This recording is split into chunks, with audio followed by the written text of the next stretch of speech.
I'm in a different spot because the light bulb broke. It broke.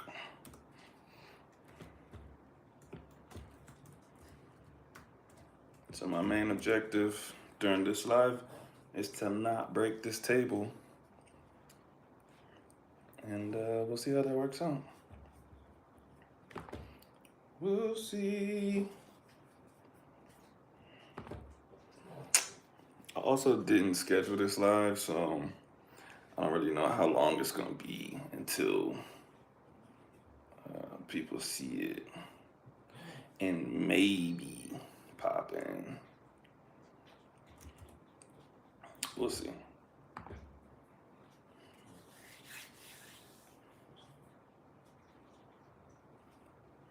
But I didn't do one this whole week.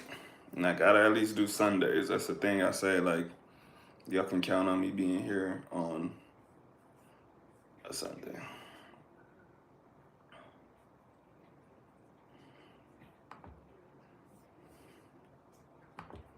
All right, let me pull up the chat and make a poll, as I sometimes do. As I often do.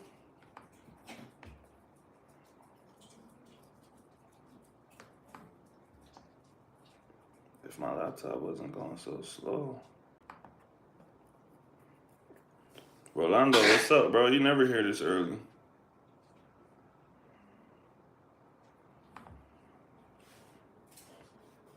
Bored, huh? Slow day at the office or what?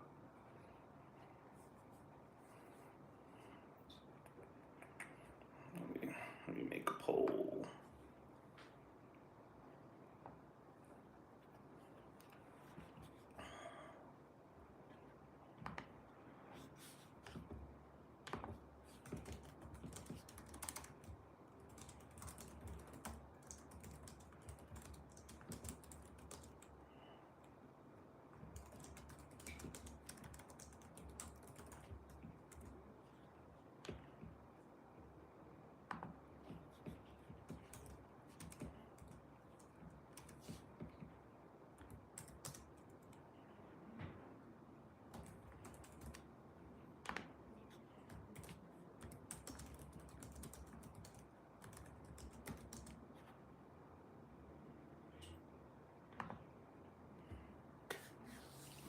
I literally just opened up my phone.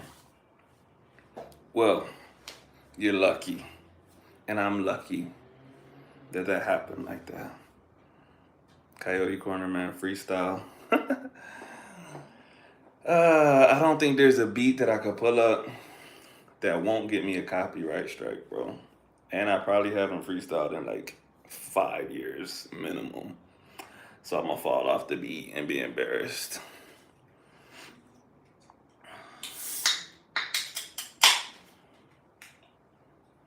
I think you mentioned it in the previous live, that dude smacking down a judge.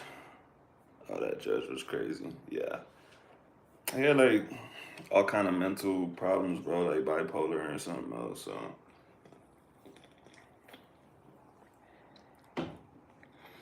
And he ain't on his meds. I ain't finna tell you the book. I feel like you're not gonna tell me the book regardless.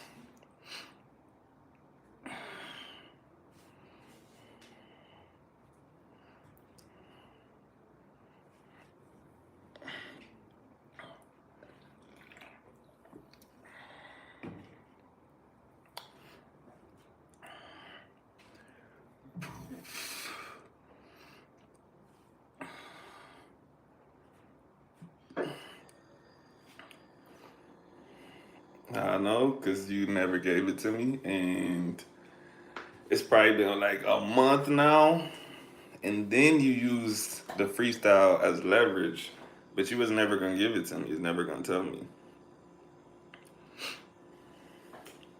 That's like the tricks I used to do with my siblings. Like, I was gonna tell you, but now I ain't gonna tell you because you won't do my chores for me. And they're like, no, I'll do it, tell me. Come on, dog. I grew up with two sisters, bro. How many siblings you got, bro?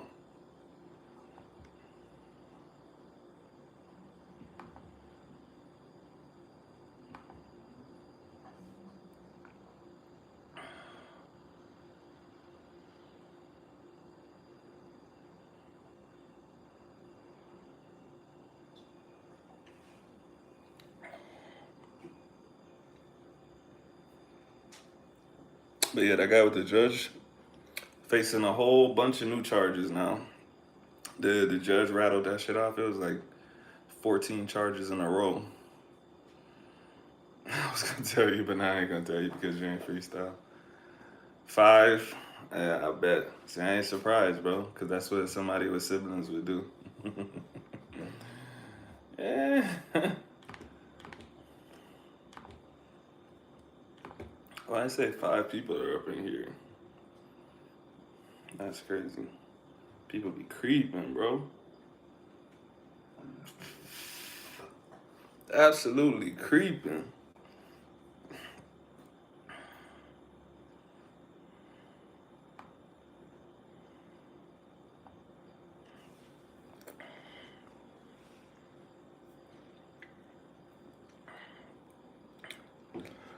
He was already on probation for domestic violence. Yeah, I'm not surprised. I mean, he's clearly a violent person, at least when he's off his medication. And that was like the whole point of the judge originally not letting him off. She wanted him to go to jail because he had like a whole rap sheet, and then he freaked out about going to jail. So probably proved her point a little bit.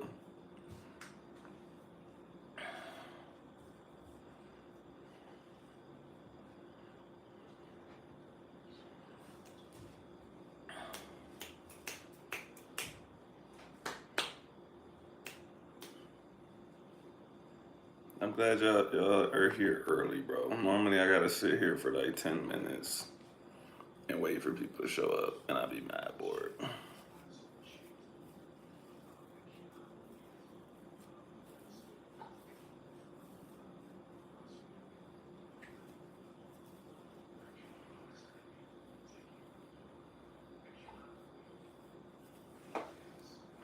Damn, I need to re-dye my beard, bro. It's almost all black now. That's not it, bro. I'm gonna try to find some dye tomorrow, or some bleach. Some bleach, I should say. Oh man, I climbed this mountain again today, bro. My body's hurting. But I had a guest out here, and I had to show him. Had to show him the mountain.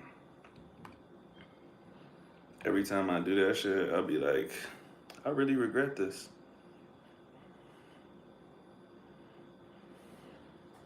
But that was so quick. Yeah, I mean, it was. Dude had hops, but like, what was security doing, bro? Like, it's literally your job to be there for stuff like that. I don't know. That was weird. And I felt like they kind of went overboard with the second court date. Um, they had him like with the face mask and his hands covered in chains and shit. I'm like, bro, he ain't Hannibal Lecter, bro. He just violent. Like, you just need two cops, bro. You don't need all the extra shit. Like, but I get it.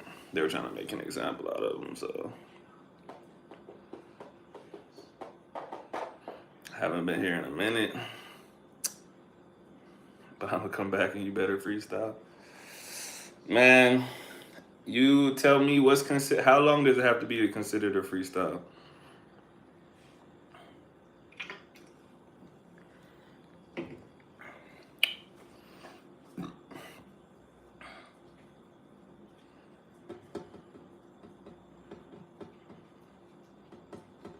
Oh, you might have left before you even heard me say that.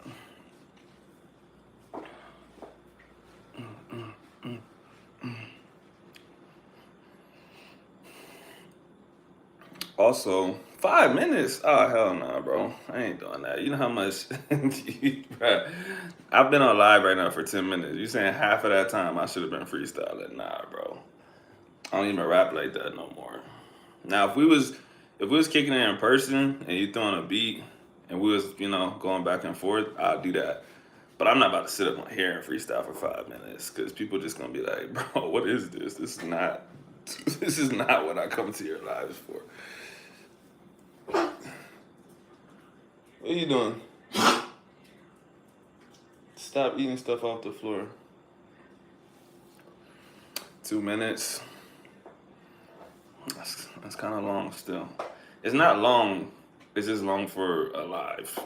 Like I said, like. See what happens when you eat stuff off the floor? Dude. Yeah, bro, they literally brought him out there like Hannibal Lecter. Like he was just about to fucking attack the security guards and eat their faces off or something. I'm like, dog, he ain't that dangerous.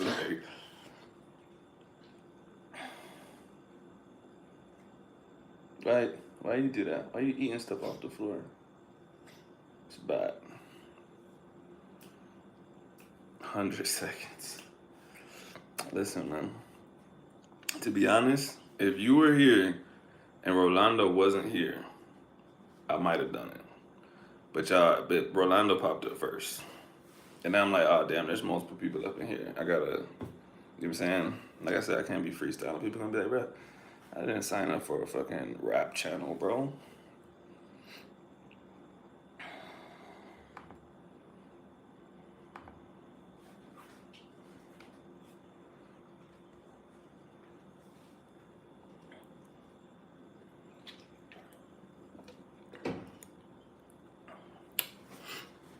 What y'all got going on though, man? Rolando leave for 100 seconds. Oh my god. I just want to know, like, what do you get out of me freestyling? I guess that's what I'm wondering. I can't remember how that popped up, but like, why though?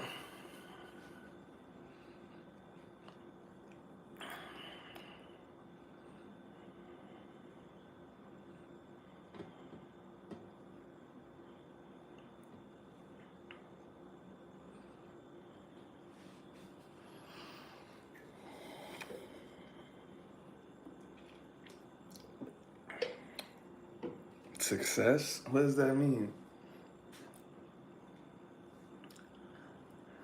That's what I get. That did not answer my question. How did this start? Where? Why do you want to hear me freestyle? Like, what is that? I'm saying, like, where did that come from? I really don't remember. I remember you saying it and keeping it going, but I'm trying to figure out why.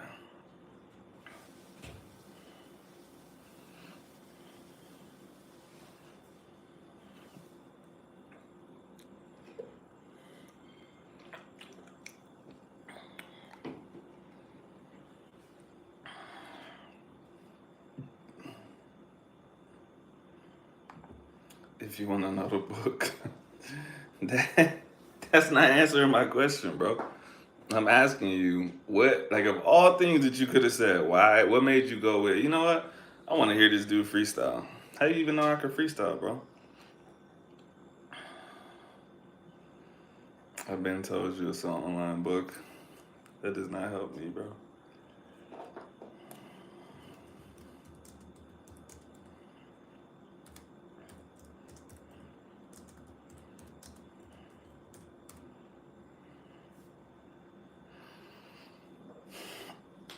Ugh.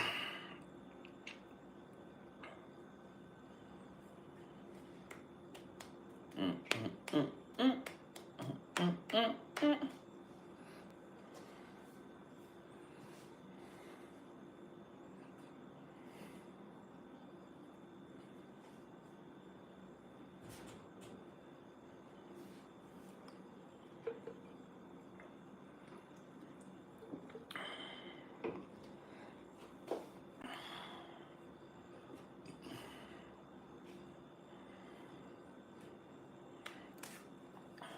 So you're not gonna tell me where this idea came from. I just want to know what in your brain made you say, I need that guy to freestyle.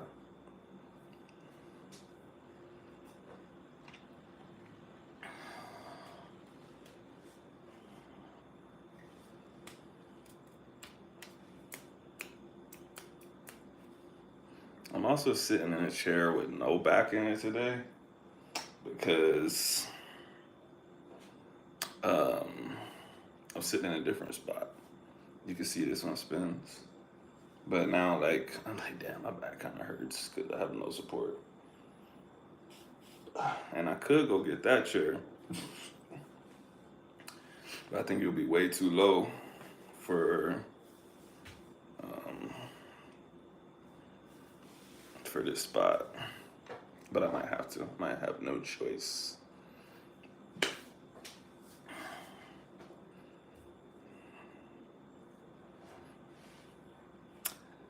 Jalen, were you in Texas when it froze a few years back? They're saying it might freeze again, either Monday or Tuesday. Nah, my family's there, but I wasn't there when that happened. Cause I be watching people freestyle and they cool. What's your favorite freestyle, bro? Give me an idea of what you like. Cause I'm from the South, specifically Texas, and we got a specific way of freestyling, which in my opinion is very different than the way most people freestyle.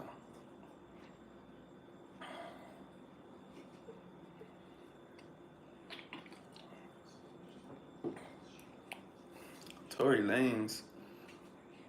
Oh, okay. But I mean, you're from New York, so that makes sense. Like, yeah, that's that like real. First of all, Tory Lanez don't freestyle. That shit's. I mean, I guess it depends on your definition of freestyle. Where I'm from, freestyle is like really going off the top of the head. Like somebody could shout a word out at you, and you would go off of that.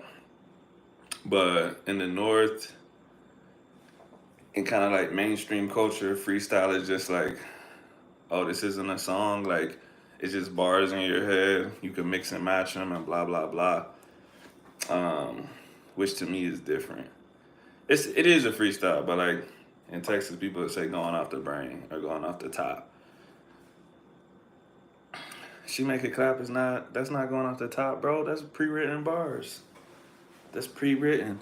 That's the thing, bro. I don't know how much like you really into music and shit, but I really made music. You know what I'm saying? Like you can still look my stuff up online, and that's just the thing that like all artists do that. Like amongst ourselves, we all know, but like people that listen to your music, if you put freestyle on it, they just like, nah, he said it's a freestyle. It's really a freestyle. I guarantee you, like I said, there's only a handful of rappers outside of like Texas. I know a couple people that do it in Louisiana too. Like Mac Man had this freestyle. Mac Man had a freestyle called dang, I can't remember what it was called. But he was literally like in the studio and he was like, yo, I'm gonna freestyle to this whole beat. Just throw out a word whenever you want to. And that, bro, they was saying the most random, goofy shit, and he was responding to it in the verse. You know what I'm saying? That's really freestyling, going off the top to me. Um, or like rapping about your surroundings and stuff.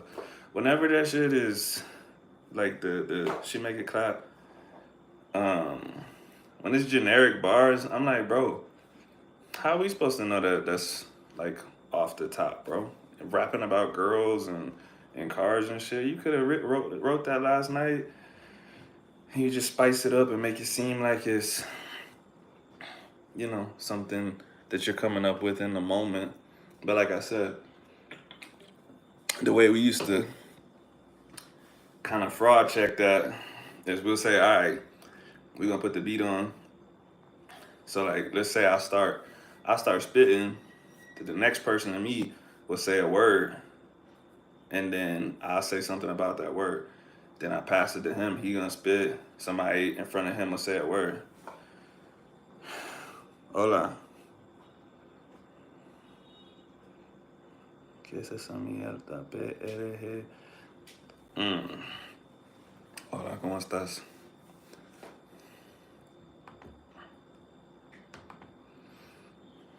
But yeah,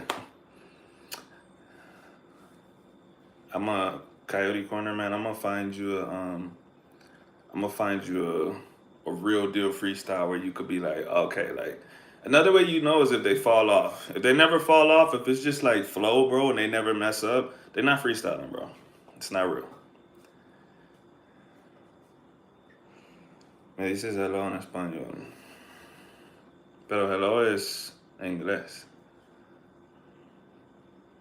Tell me what's up in Spanish, please. ¿Qué hubo? ¿Qué más? ¿Qué es la que hay? ¿Qué es lo que? ¿Qué bola hacer?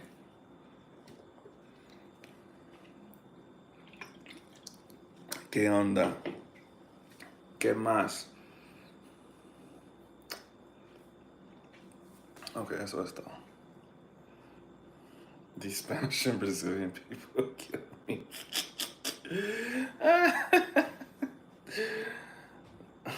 This dude hates Latin people.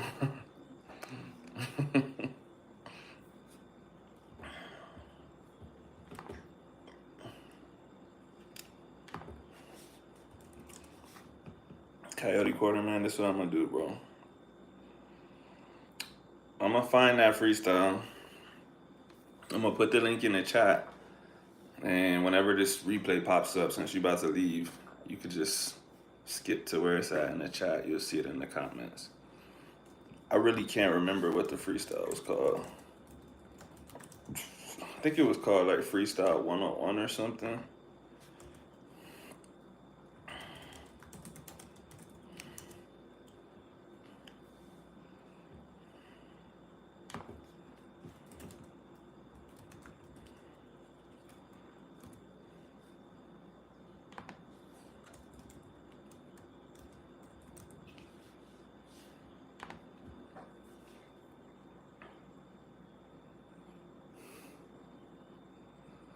Do you know how to say a word in Spanish like we gafa? We gafa? Yeah, so. Say the word, I will tell you, please.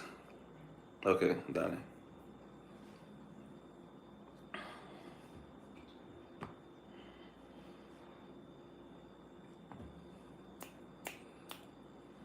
Jonas dos Santos Silva. Hello.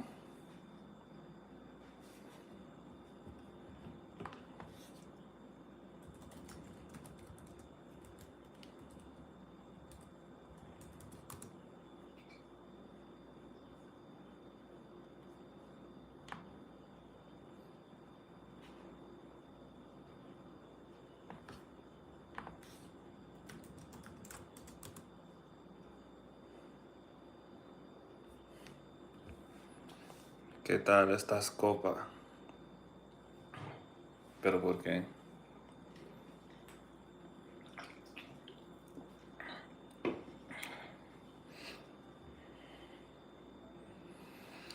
Saludos. Thank you.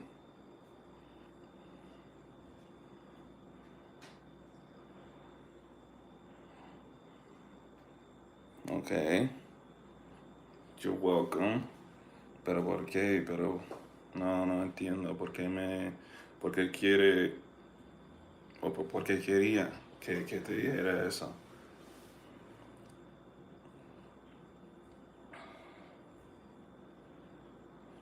I like your videos. Thank you. Wear men's Lux. Let me see.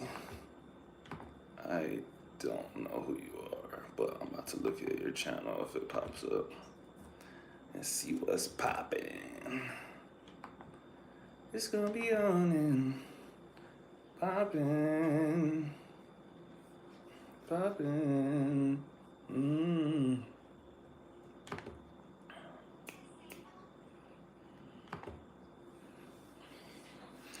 Do you speak Spanish or English? I'm confused. It depends. It depends on what language you speak. You speak two languages, right? Why are you confused?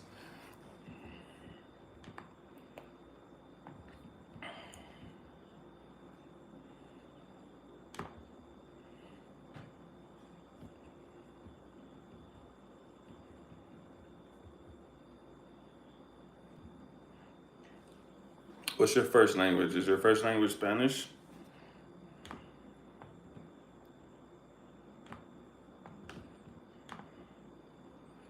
Okay, let's check out Where Men's Looks. The up and coming magazine that celebrates fashion, luxury, and lifestyle.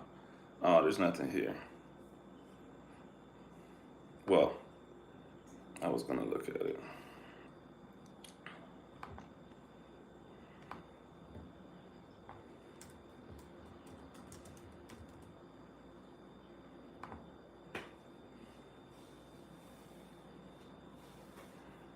You like to listen to my claro que sí, yeah.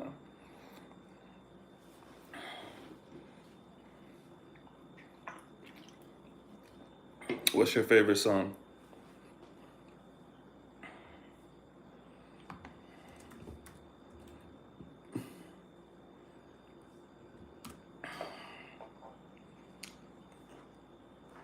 Let me guess. Let me guess. Déjame adivinar. Your favorite song from her is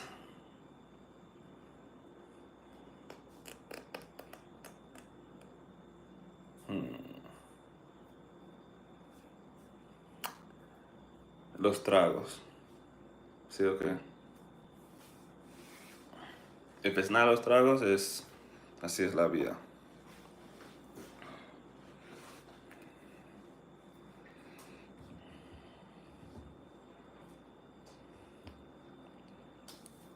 It's 15. It's 15 degrees in Dallas, and the Cowboys lost today. Yeah, bro, they got smoked. They got smoked, bro. It was bad.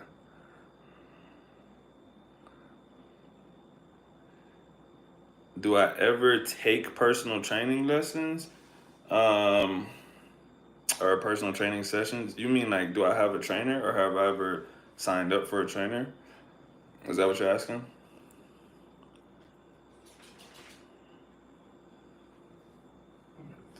How old are you approximately? Oh yeah, English is definitely not your first language. I am approximately 30.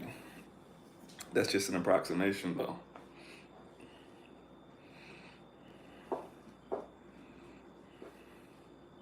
Pero nunca me dijiste cuál era tu canción favorita.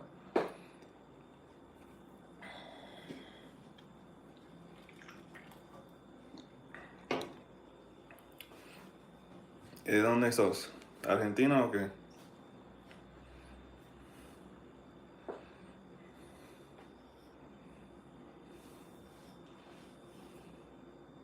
Ah, Uruguay. Ok.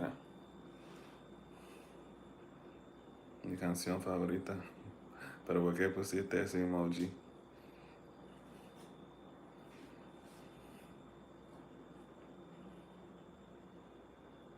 Soy de los Estados Unidos.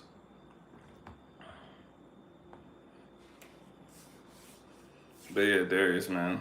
Cowboys got cracked, bro. And Rolando was just telling me it's supposed to be a big freeze tomorrow or Tuesday. So I'm gonna make sure I gotta check on my family and make sure they're good.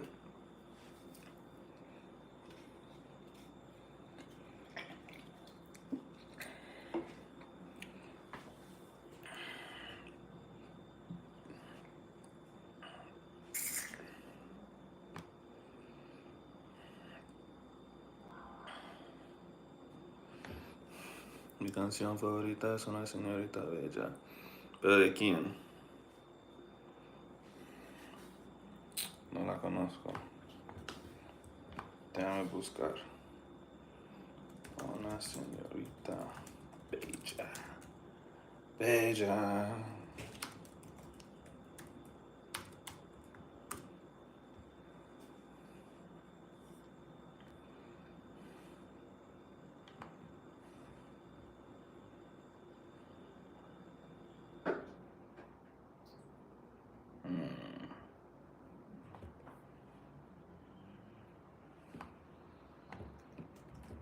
¿Pero de quién?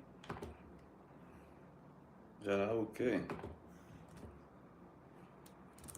señorita, una señorita bella. No, no la encontré.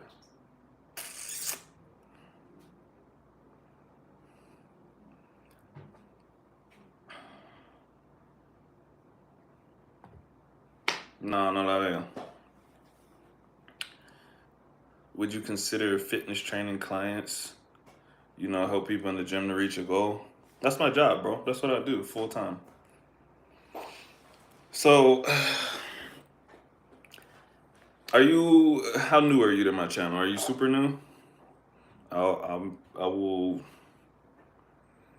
give you a rundown of what I do. Because right now, I live in Colombia, but my full time job now, I just have personal training clients online.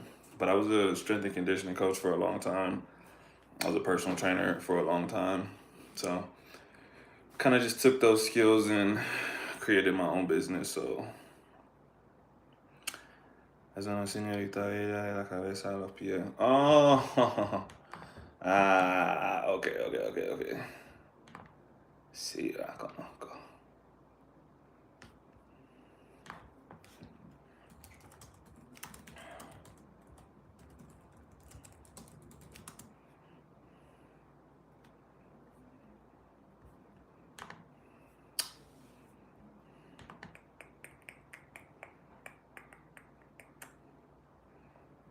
Look for it as the first. Okay.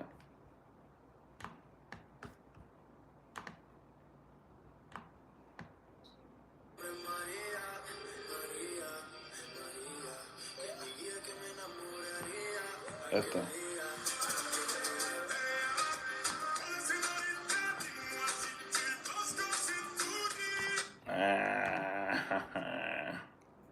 Okay.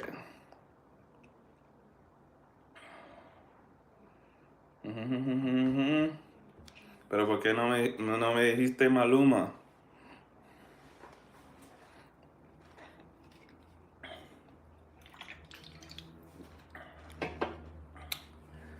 Sí, me gusta.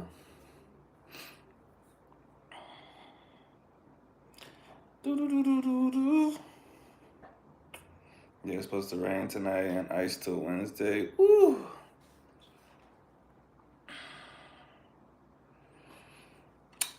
Okay, you live in Colombia too. What part you live in, bro?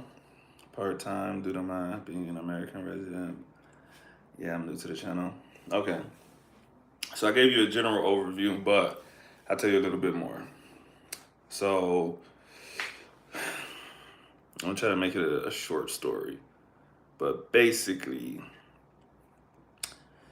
I was an athlete my entire life. I still am. I compete in weightlifting and I box. But I joined the military. And when I left the military, I left the military behind. I didn't continue on with like the military intelligence stuff. I just wanted to, I feel passion for fitness and helping people with that. So that's what I wanted to do. And so from there, I went into personal training. Did that for a long time. And then I took the necessary steps to become a strength and conditioning coach. And I did that for the government for a while. So I was like completely done with the Army. And I was like, bro, I'll never wake up that early again. I'll never go on a base again. And the government was like, we need a strength and conditioning coach. We'll pay you this much. And I was like, all right, I'll do it. So I started training soldiers for the new PT test that they were taking. And so I was doing that for a long time. All different kinds of soldiers, sometimes special forces, sometimes like regular dudes. But yeah, like I said, sometime in the middle of that, because of my presence on social media, people would ask me questions like you just did.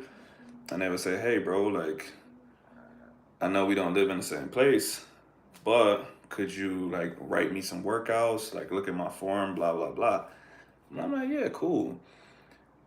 And then, more and more people started doing that. And I was like, you know what, I'm gonna turn this into something. And I make it as affordable as possible because I want to help people.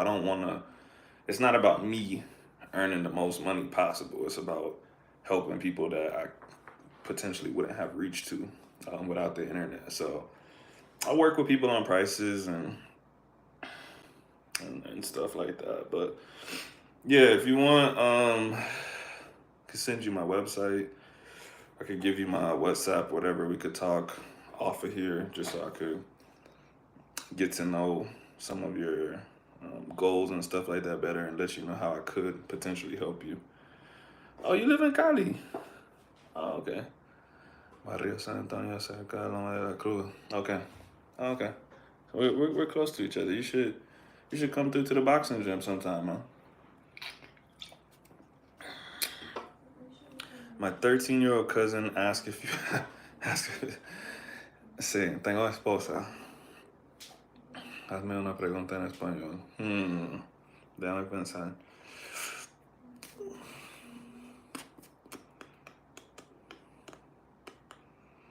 Ah, pero nunca me dijiste dónde vives. Eso es lo que quiero saber. ¿Dónde vives? Oh, no, no, no. Sí, sí, me dijiste Uruguay. Ok. Entonces, te hago esta pregunta. En Uruguay, ¿ustedes hablan con el voceo o no?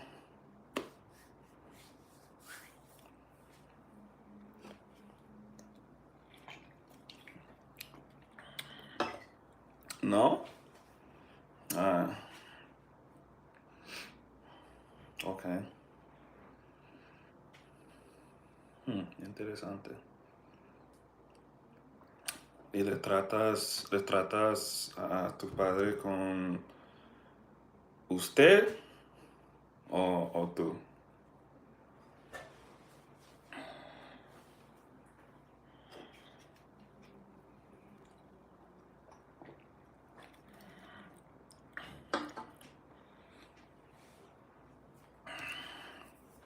¿Yo? Ok, no. Lo que quise decir era como si estás hablando con tus padres, les hablas con tú o con usted.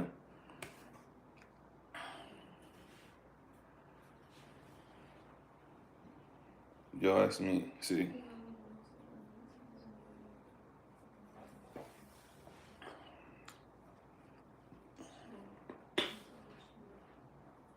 Cuando estás hablando con tus padres, ok, con tu mamá, dices, ¿cómo está usted o cómo estás?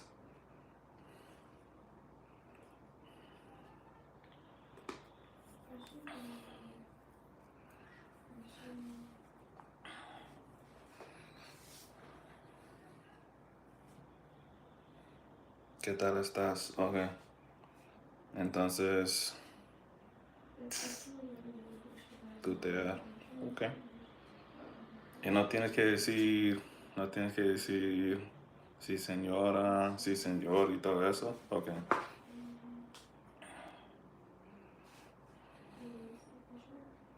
¿No?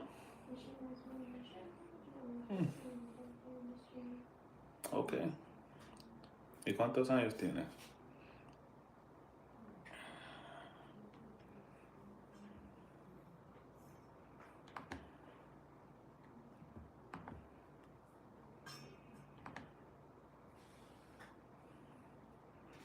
Es como una falta de respeto. Es una falta de respeto decir usted, o sí señora, o sí señor.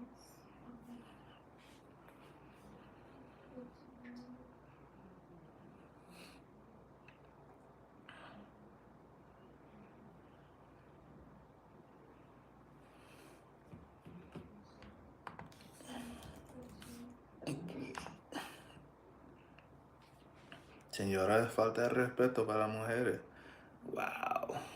Ok, eso es diferente. Aquí, aquí mucha gente dice, sí señora, sí señor.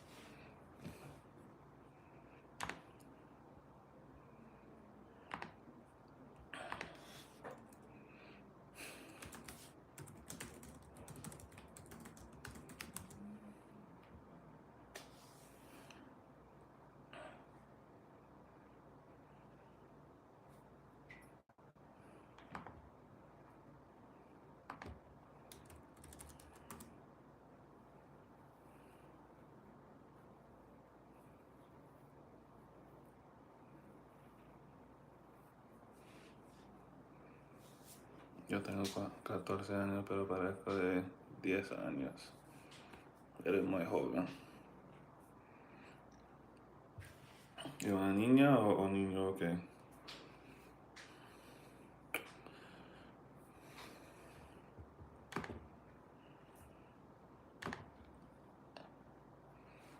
Soy enano. ¿En verdad?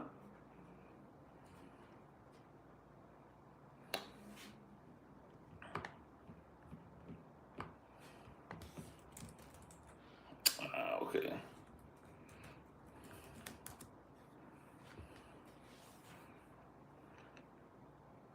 ¿Y cómo te afecta la vida?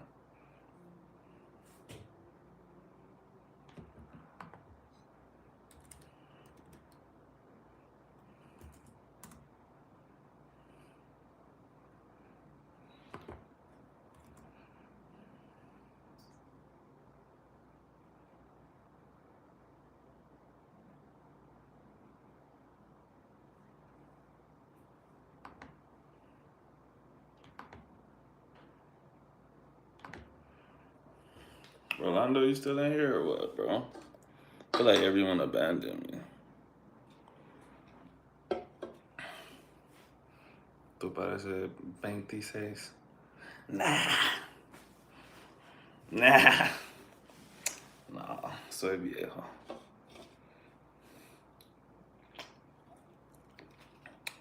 Muy, muy viejo.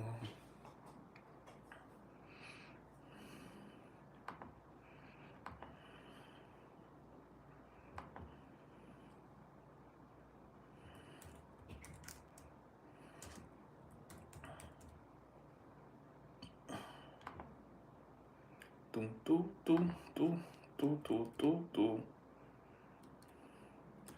You are maybe 36 years old? No. Tengo 31.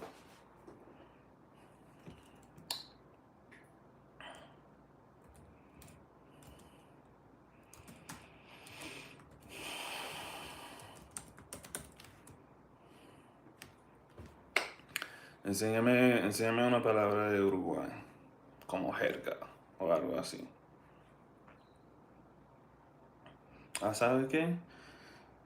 Ustedes tienen una palabra como para decir viejo, como viejísimo, como en México dicen ruco, aquí en Colombia dicen cucho. ¿Tenés un hijo? No, no tengo.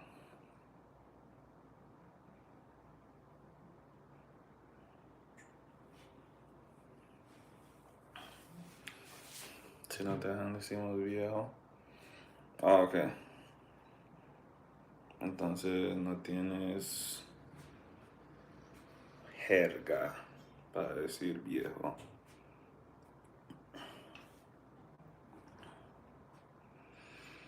Hey, what doing today? How are you feeling today? I feel good. I'm chilling. Just on YouTube.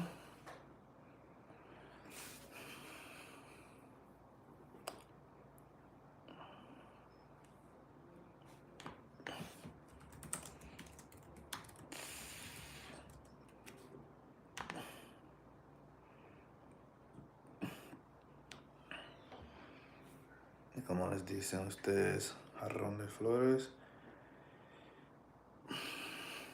A vase. Yeah, you can say a vase. A vase of flowers. Some people say like vase, but that's like fancy. I say vase. A vase of flowers. But I would actually say pot of flowers. I wouldn't say vase or vase. ¿Cuál es tu color favorito? Rojo. So,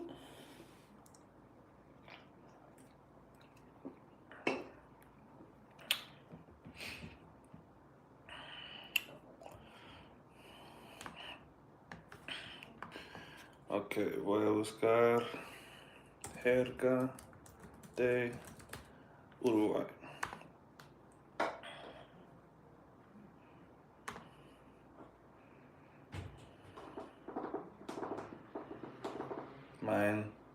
en blue. Qué chévere. 90 palabras y expresiones uruguayas.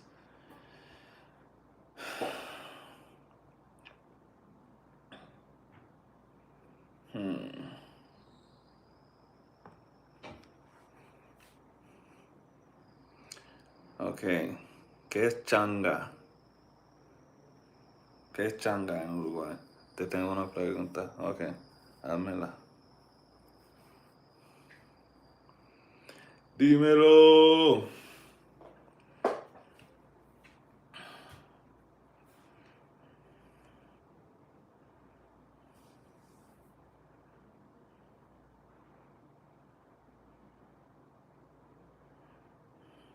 Tiempo de... Yo regreso en marzo. ¿Vas a estar para ese tiempo? Quisiera pagar para el gym. ¿Te parece?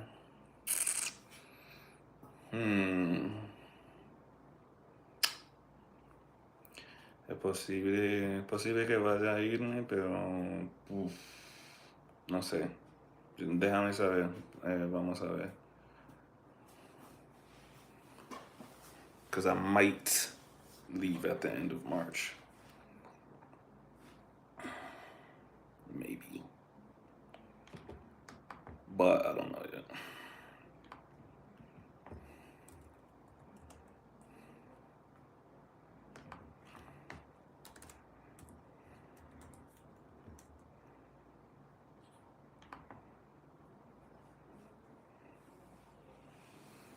¿Cómo se dice pelusa en inglés?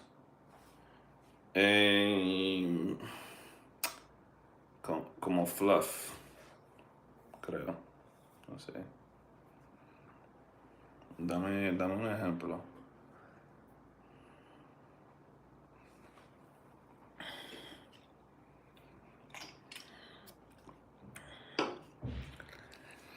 Hay unas palabras que no son de Uruguay.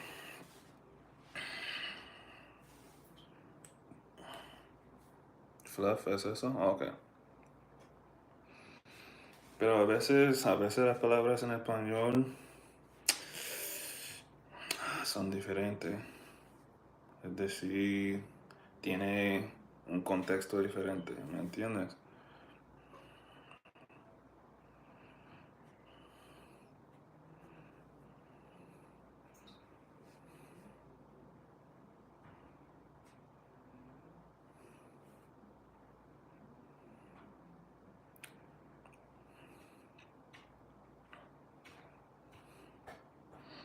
Es verdad que la creatina de Estados Unidos es diferente a las de Latinoamérica.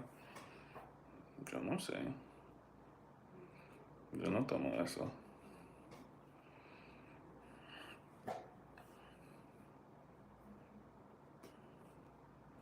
Que ahora es en Estados Unidos, pero hay zonas diferentes. Como aquí, porque estoy en Colombia en este momento. Son las 9, más o menos. Pero en Texas son las 8. Y en Washington son las 6.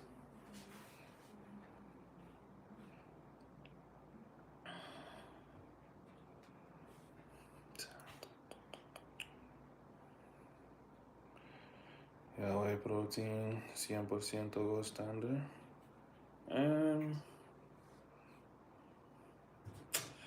Tengo clientes que toman eso, pero yo no sé mucho de gold standard.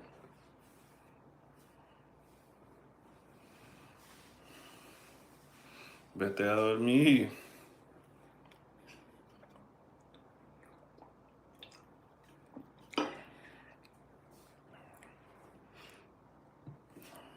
Yo como mucho carne.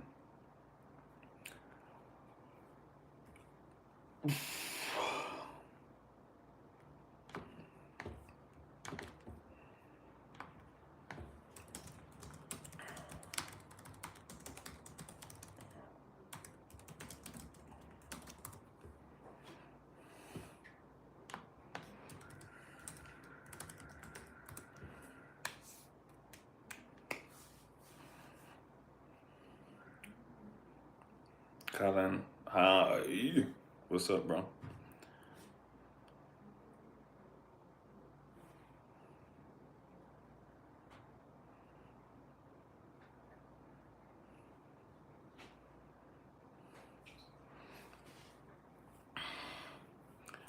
Yo tengo un amigo en el gym que está en un ciclo y me dice que seguro si lo dejas a tiempo. Em, depende, depende de la sustancia. ¿Un ciclo de qué? Porque hay drogas peligrosas.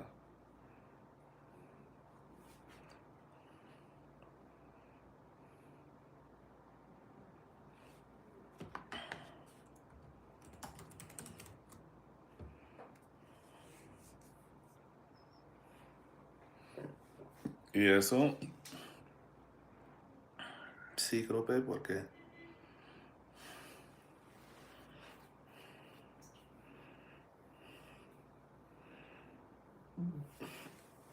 Y el consumo, oh, Anavar. Eh, uh,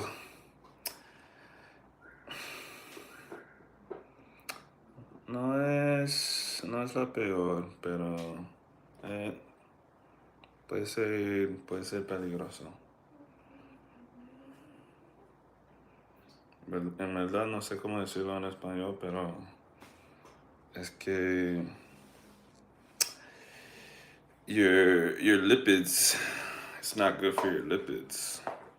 Como te va a dañar el hígado y todo eso.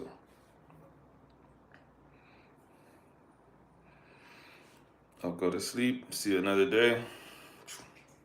Have a good night. Vete a dormir. Chao.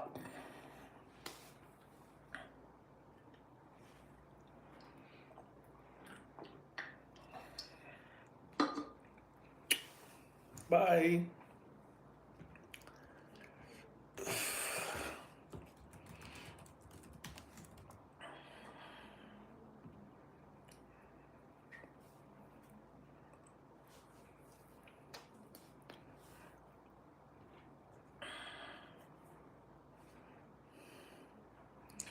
Es que él busca definición y tener esa piel de papel. ¿Pero por qué? ¿Por qué? No entiendo esa mierda, en verdad. Porque no, a las mujeres no les importa. No, no sé. Es que, ok, tengo muchos clientes como físico-culturistas y no entiendo eso porque ellos compiten en ese deporte. Pero si, es no, si eres un tipo normal, ¿por qué?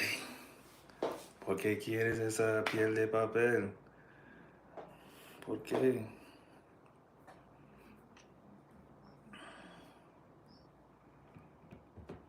Y vas a perder 15 años de tu vida.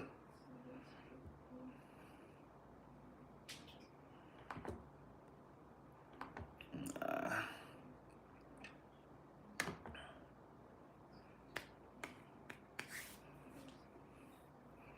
porque hiciste deporte.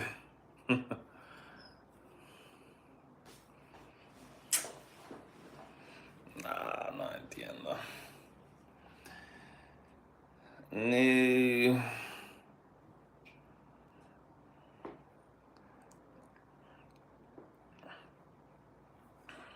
No tiene sentido. No tiene sentido.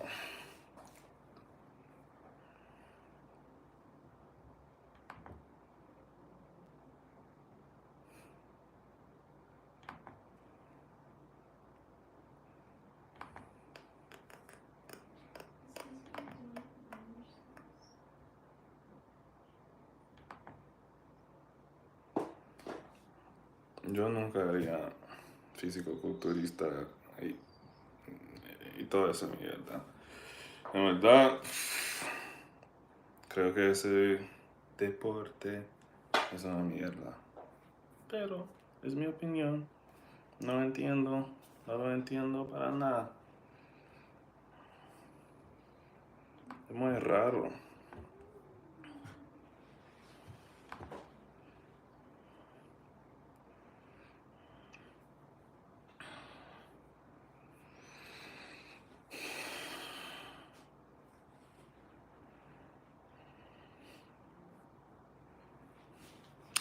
Hay que alcanzar un porcentaje de grasa menor a 8% es difícil y solo así lo consigues.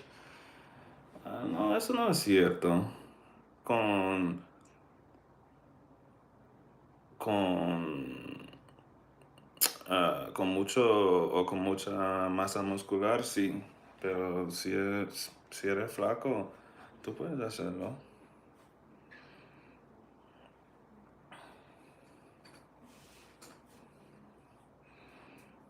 Pero como te dije, a nadie le importa.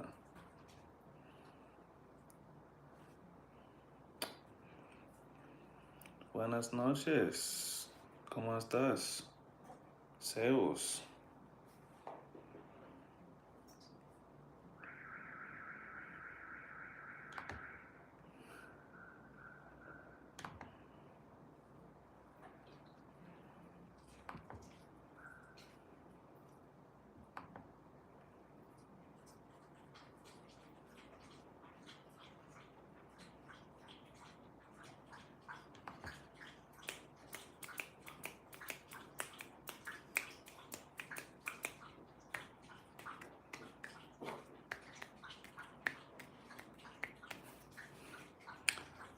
Brother, esas ojeras. ¿Has dormido, bro? No, no he dormido. Subí a una montaña esa mañana. Esta mañana. Y soy viejo. Tenemos ojeras. Es normal. Todavía soy guapo.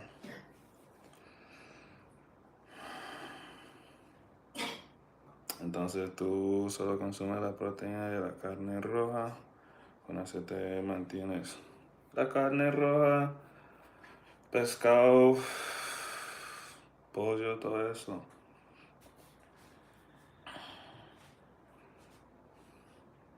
Pero no soy muy grande. Peso como 100 kilogramos. Y como puedes ver, no tengo, no tengo esa piel de papel.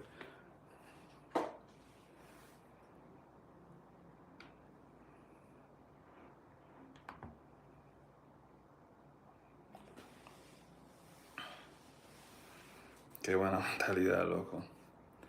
¿De dónde eres?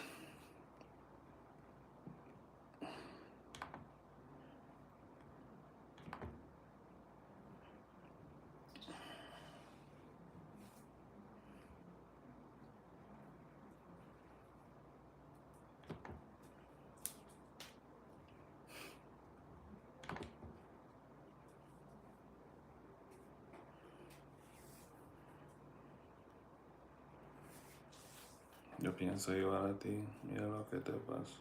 Mira lo que le pasó a Villano Fitness. Uf, no lo conozco. Villano Fitness. Ya me busca.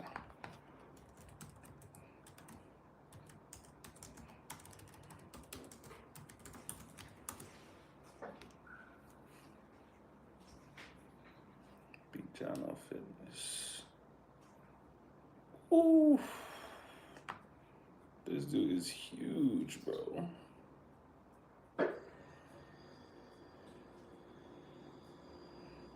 Sí, hay muchas drogas. Muchas drogas. No. No, pero que en paz descanse, pero no, quiero vivir. Quiero vivir. No quiero morir. Dame 20 segundos.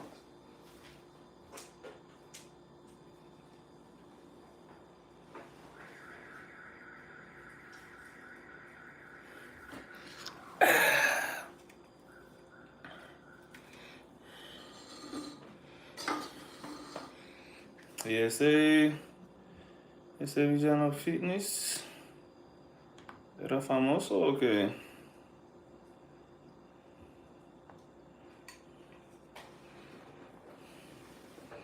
El tipo era una farmacia ambulante. Eh, tiene sentido. Que en paz descanse, bro. No, bro. ¿Y cómo te dije? ¿Por qué? ¿La fama o qué? Suscriptores. Suscriptores que te van a hablar mierda después de morirte. No, no, gracias.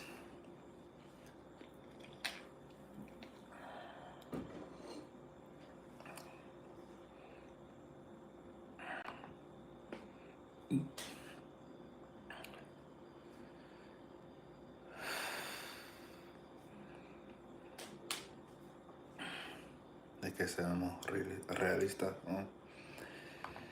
Y sí, como te ven, te tratan. Pero sí, no, tienes razón, pero ¿por qué? ¿Por qué te importa? Si tu familia te ama, eso es lo que importa. Si ustedes, depredador, Zeus, quien sea, habla mierda o hable mierda, no me importa. Porque en verdad no nos conocemos. Entonces te bloqueo y ya. No, tengo que vivir mi vida para mí y mi familia.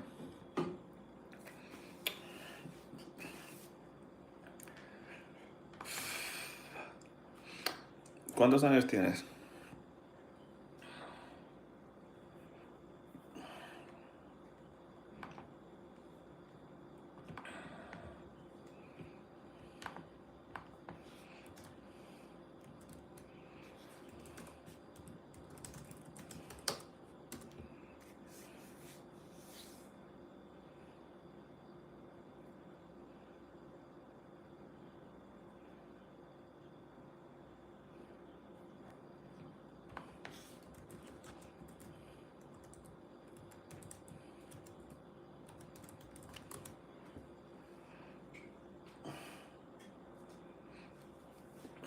En el mundo del gym hay mucha envidia y siempre te están comparando. Y eso te afecta psicológicamente. Psicológicamente. Sí, se llama body dysmorphia. Dismorfia corporal o algo así, no sé. Pero deja de compararte. Hay muchas personas en el mundo.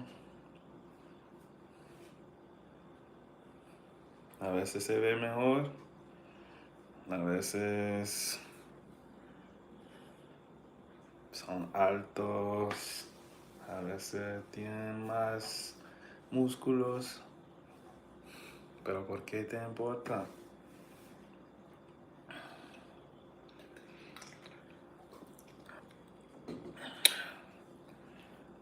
Me puedes decir, oh, soy más grande que tú. Y te voy a decir que no me importa.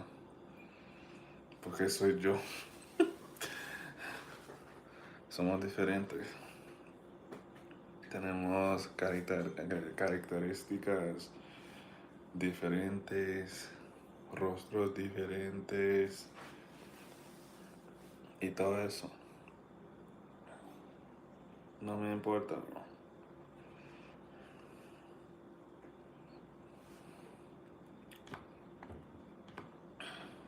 Pero no me dijiste cuántos años tienes.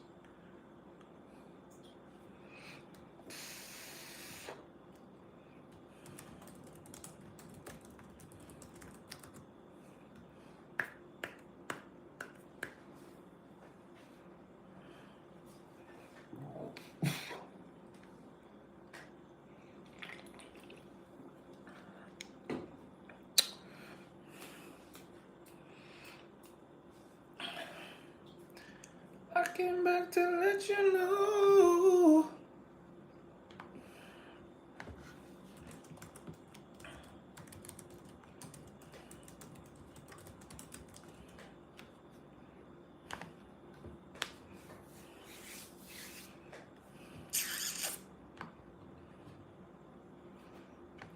I guess you wonder where I've been.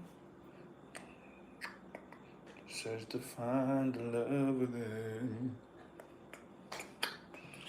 I came back to let you know. Got a thing for you, and I can't let it go.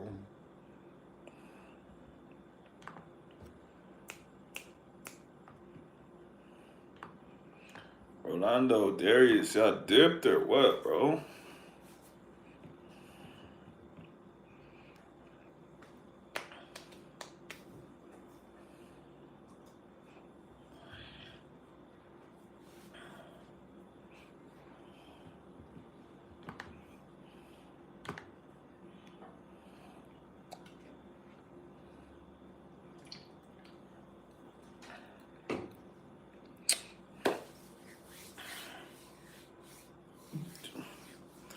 I'm still live, bro. I'm probably gonna be on here till like 10.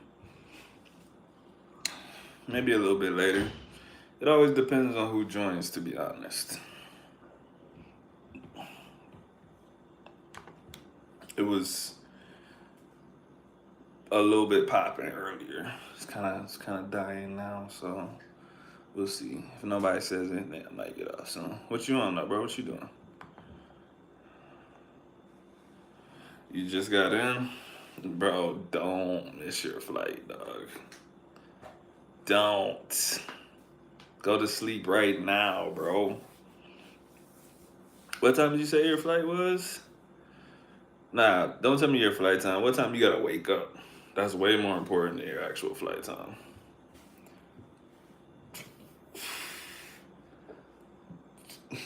You about to miss that shit again.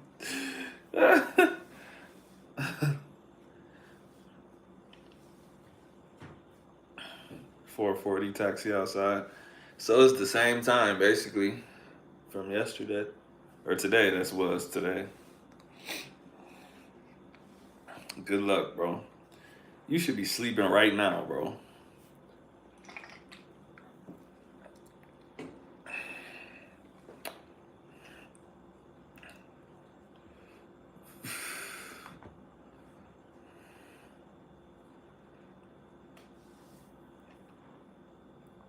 Wasted page and passport. Will told me you would hit him up, bro. So y'all got that situated or what?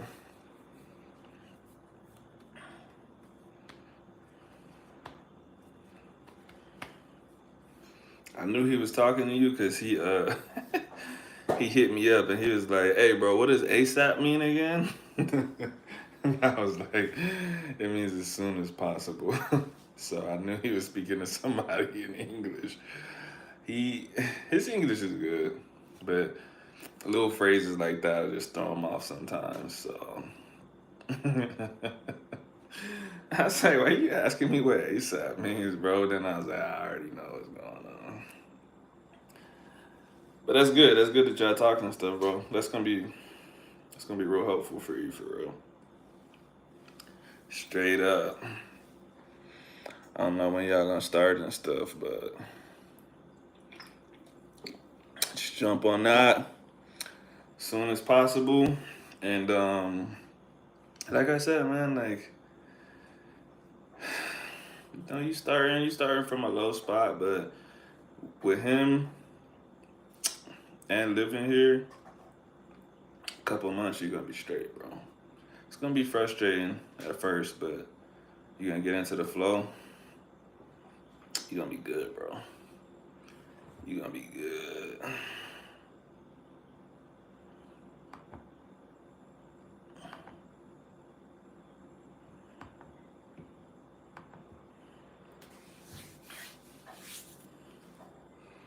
Let's see.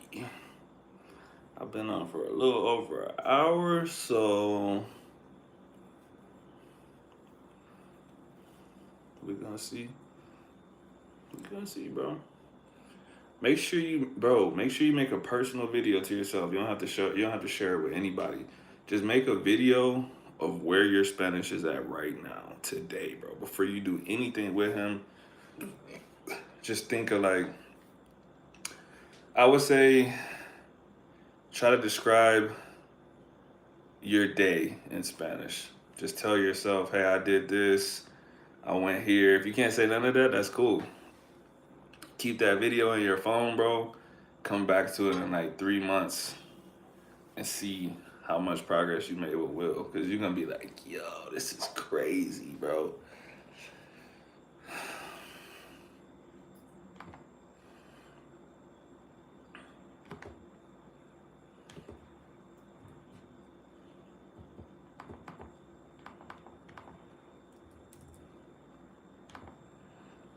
Heard a new song, Lose Control, from an artist called Teddy Swims.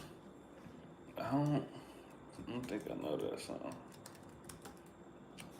Or wait.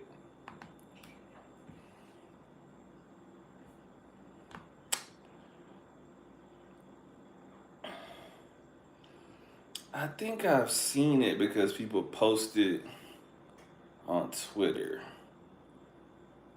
If he's from the UK, then that's who I think it is. I'll listen to it later. It's gonna be a silent video just looking into the camera. Hey, that's cool too.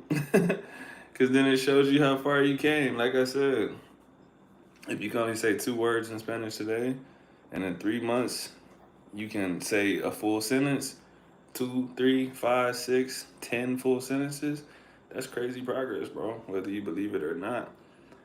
A lot of people think they're gonna make X, Y, and Z progress, but if you actually like had videos of them at 1 month, 3 months, 6 months, it ain't that different. Whereas, like I said, what you doing, bro, the path you taking, you gonna be straight, bro. Hey, you got me. You can always hit me up, bro. If you need help with anything, I got you, bro.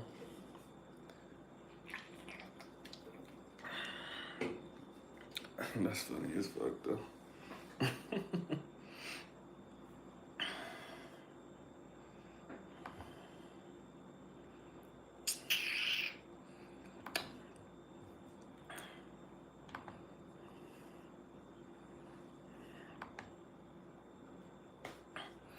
I did, bro. So I made some this morning before I hit the mountain, but I woke up too late, bro. So I didn't even realize how late I woke up. So I told her, boy, let's meet at 7.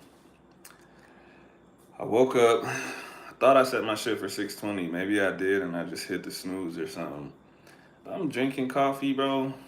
Warmed up the grits. I took like 1 bite, bro.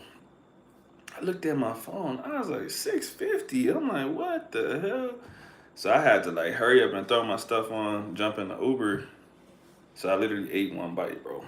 But tomorrow, I'm gonna eat me a full serving. Hit the boxing gym on a stomach full of grits, bro. I'm gonna be good.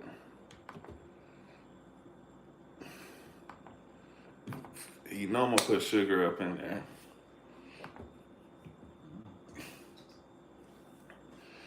And we ate some hot Cheetos last night, bro. Whew. Shit was fire, bro. I ain't tasted no hot Cheetos in a minute, so thank you.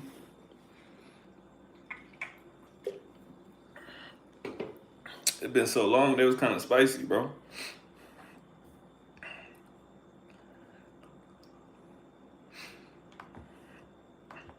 chips gone? Nah. We still got the whole other bag. Wait, when you come back, bro? You leave tomorrow, but when you planning on coming back?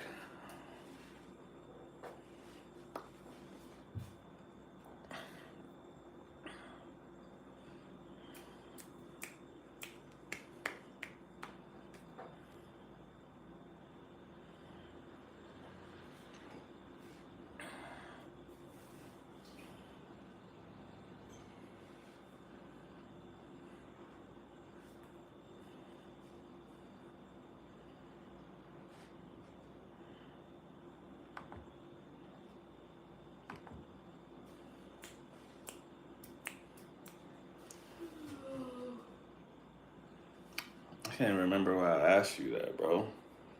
I think I was thinking about some other chips. That's what I was thinking about. I was gonna tell you, I need some Cool Ranch Doritos, bro. I'm gonna make you a list, and then you tell me how much it costs, and I send it to you. I need some Cool Ranch, and I was thinking about something else, bro.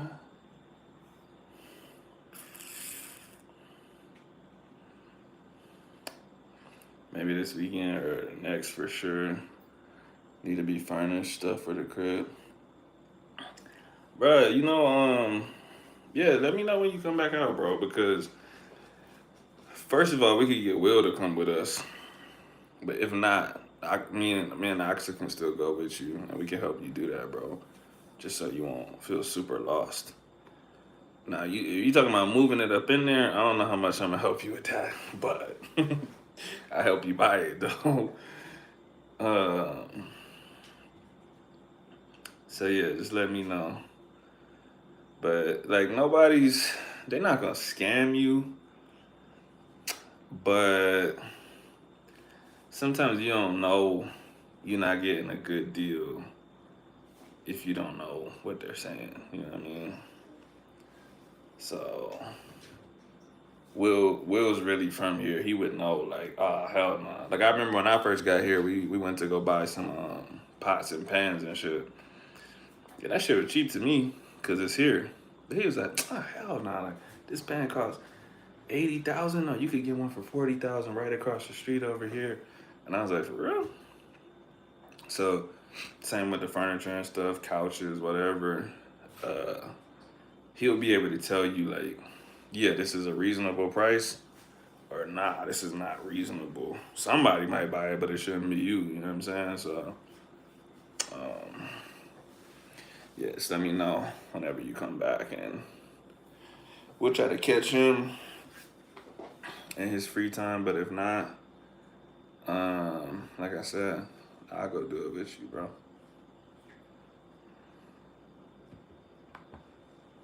But yeah, fuck that. We need some movers, bro. Definitely need some movers.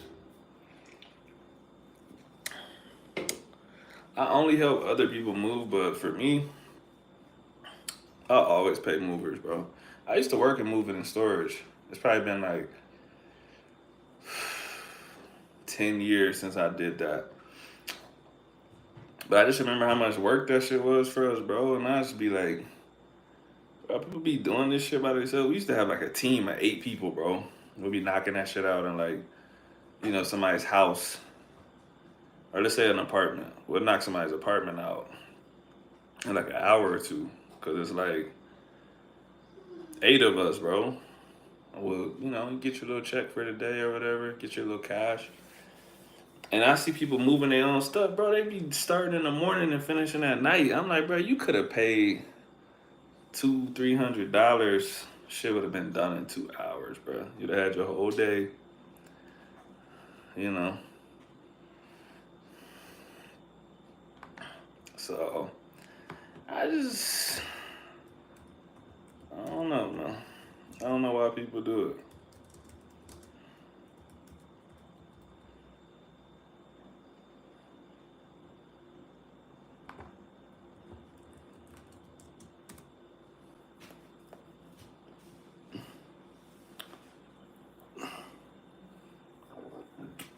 Come on over to the south. Got diamonds on because I'm from the south. I'm thinking you singing Zero.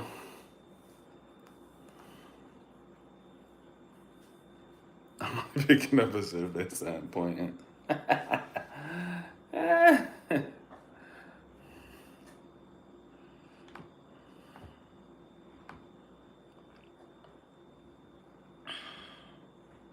From the side.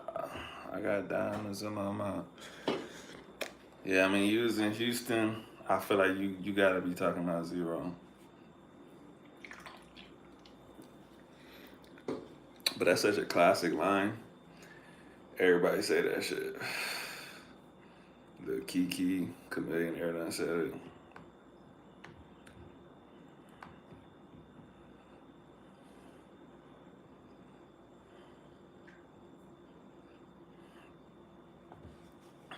Oh, UGK. All right, that's fair.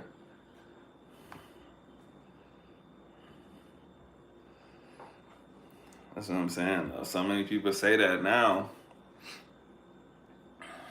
It's kind of tough.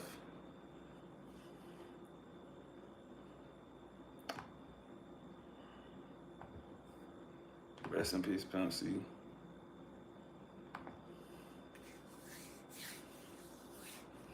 Let me see. 10:05. All right, I've been on for 82 minutes. I'm going to go till 90 minutes. Then I'm going to get off for real. Because there's not even that many people up in here. Mr. Wings was jumping, bro. Look, I ain't going to lie. When you sent me that picture, I was like, I kind of want some Mr. Wings tonight. But we ended up eating something else. But I ain't ate no Mr. Wings in a minute, bro. I'm going to have to get some tomorrow or something. Axa, she's okay with Mr. Wings. She don't really be fucking with it like I do. But, bro, they got one flavor. I can't remember what it's called, but that joint's spicy for real. That's the spiciest shit in Cali. I slept on it because I was like, they don't be putting spices on stuff here. So they had a little warning, like some shit about Diablo. And I'm like, please. Bro, I ordered that shit. My mouth was burning so bad, bro. Because Mr. Wings was created by an American. So he really be saucing his wings up and putting spices on them.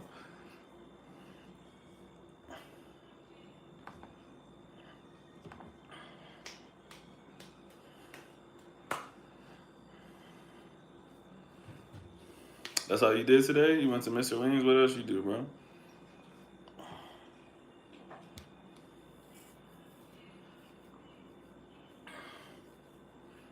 But yeah, bro, Mr. Wings.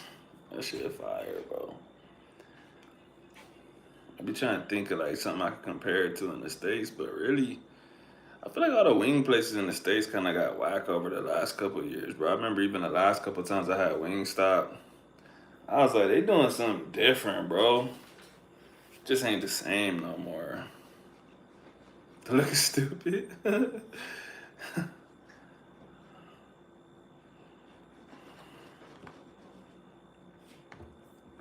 I'm guessing you wasn't chilling in your crib for too long since it ain't nothing up in there.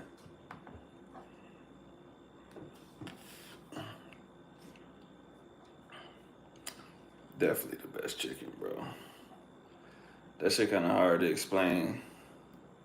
Like if somebody asked me why Mr. Wings was so good, I'd just be like, I can't really explain it, bro. Like you can't really compare it to nothing else. It's just different, bro.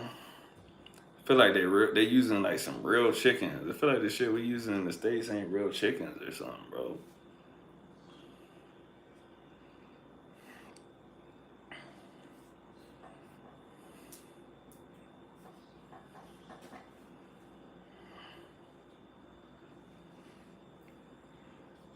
But yeah.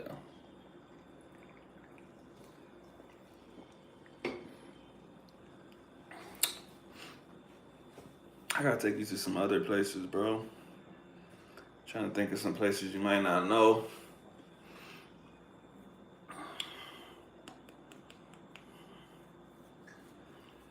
I'm in a hotel. The place need to clean it, so I have my bag. Oh, okay. Oh shit, you good then? You probably comfy in the bed or some shit right now, bro. My laptop battery's running low. That's a sign. I've got about 4 more minutes on here.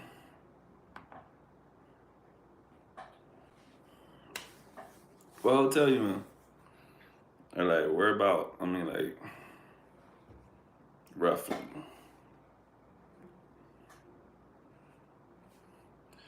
Looking at their menu, it looks good. How's the pizza? Pizza's good. I always get the same thing though. Like I'm one of those dudes where I'm like, this tastes good. I'm gonna keep getting it over and over. So I always um, I get this chicken sandwich, and then I get a shit ton of wings. How are the Colombian glizzies compared to the U.S. ones? It's different. They make their shit real different. So like, if you scroll back somewhere on my page, I got a video where I talked about I ate a hot dog with quail eggs on it here. So they'll put a shit ton of stuff on the hot dogs, bro. Like pink sauce. I don't know what salsa rosa is in English. Pink sauce, like ketchup, quail eggs.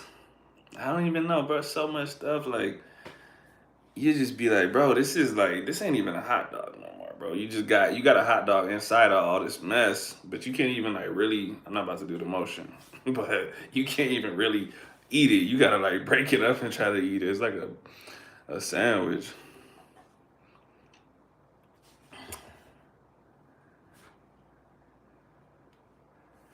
Chicken sandwich like wife's last night.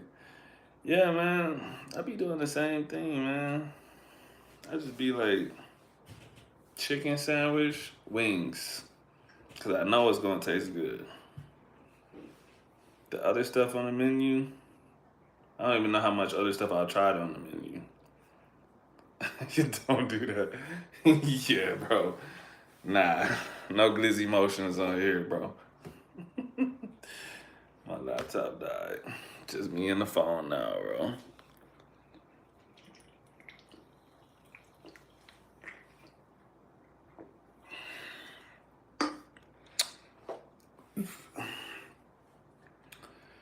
Got a couple more minutes. I said I was gonna get off at 90, but then people started coming up in here. See, that's how I ended up staying on for a long time. But I'm kind of tired.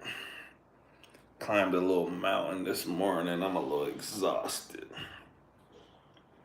And I'm supposed to get up and go to the boxing gym in the morning, so I don't know.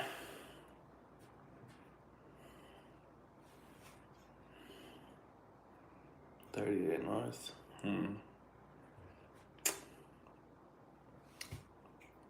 Yeah, I don't know where you're staying at. You know, I've been here for a minute. Sometimes I still have no idea where address is at. If it ain't, if it don't sound like a prominent place, like I know Ciudad Jardín, I know Alameda, Granada, San Antonio. I know all the places, but when people just say streets, I'll be like, I don't know.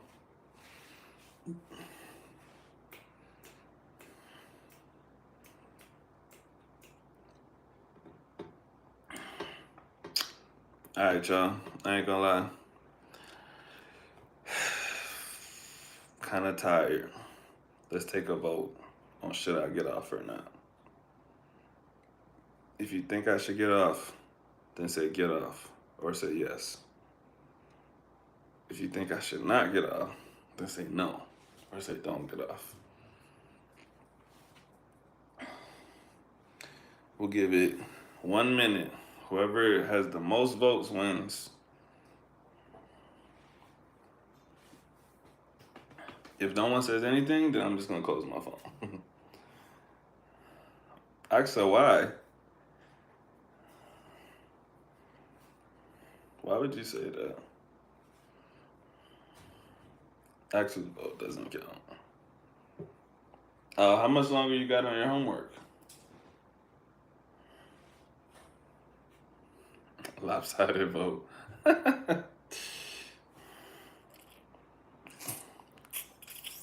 20 minutes. All right. Well, I might have to go to 10:30 then, y'all. It's 10:14. She need 20 minutes.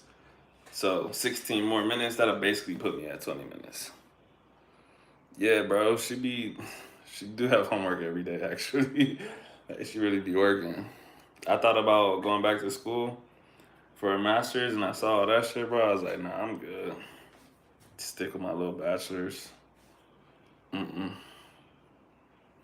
New.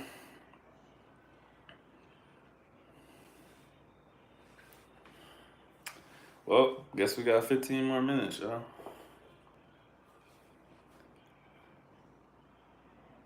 Somebody's listening to music.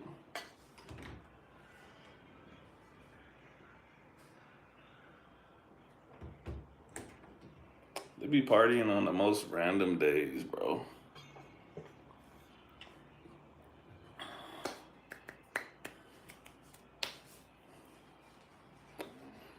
All right, man.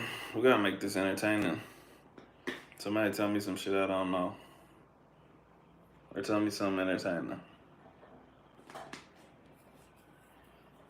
I might have to go get the charger and get the laptop back open, bro. Doo, doo, doo.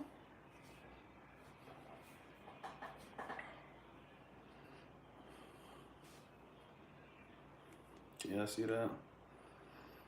I fell on the mountain, bro.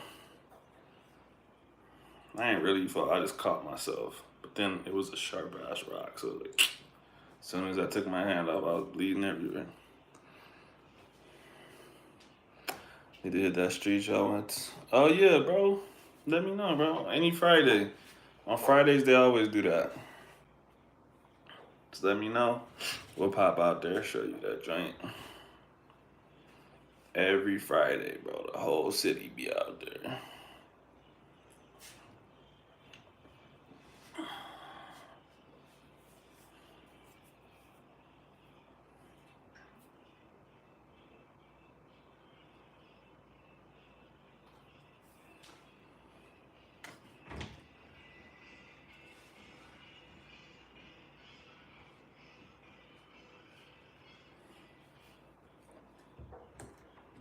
Every time I close the door, it sounds like it's getting closer.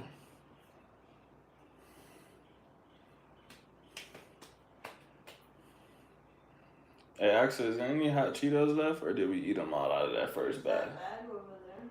I know I didn't want to open a new bag, that's why. You can. But I didn't want to. You can, though. I know I can. I'm grown. I'll eat a couple.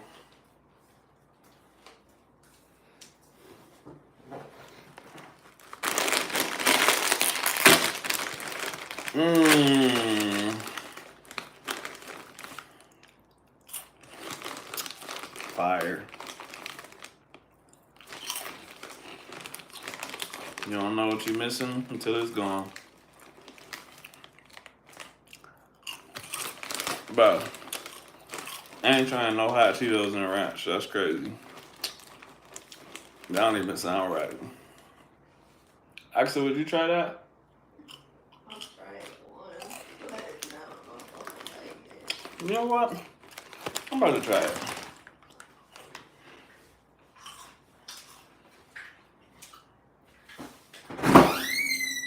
Give it a shot.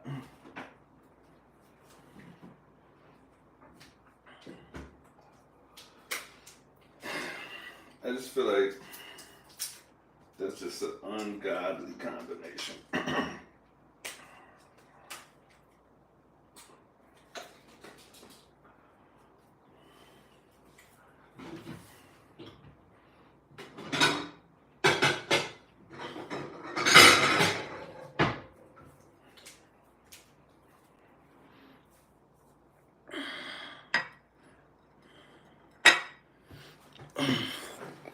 I'm gonna dump some on the plate.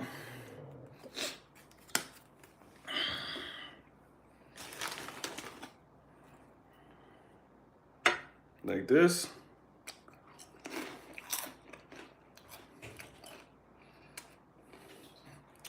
You know what?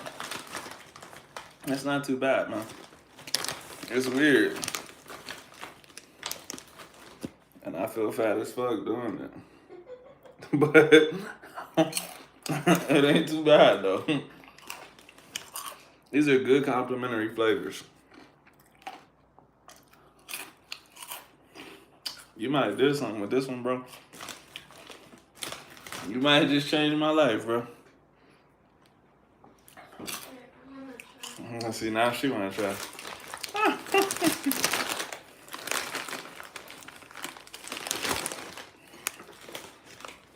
It's pretty good, I can't lie. What you think? It's not too bad, right? That's the same face I made. I'm like, oh shit. I'm gonna try it again.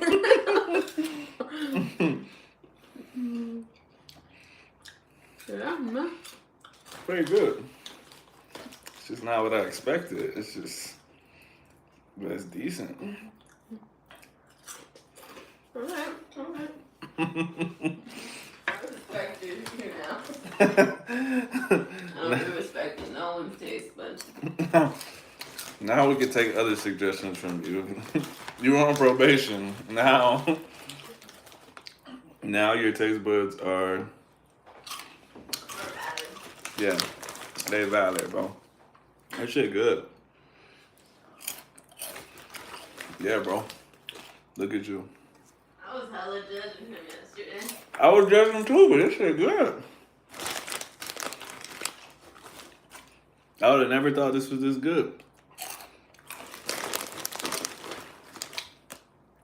Now I'm gonna act like I invented this shit.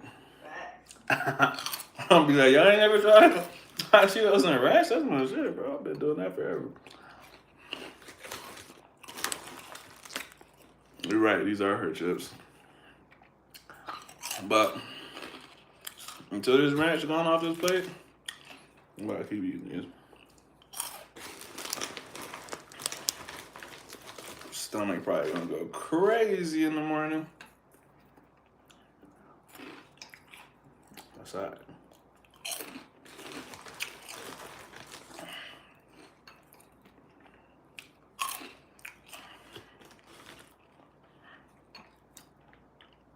But it's a fire. It's really a magic combo, bro. Take it a step beyond and mix the ketchup too. What you mix the ketchup and a ranch, and then you dip the chip up in there. So I got ketchup right next to me, bro. But don't ruin your validity right now, bro. If it ain't gonna be as good as this, don't do it.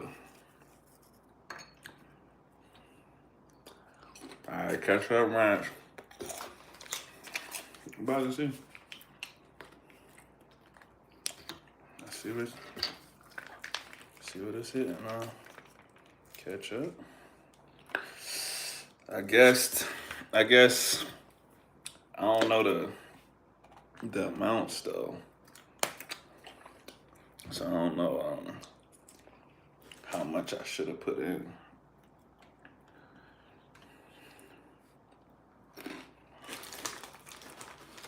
Let me see. Mix it up.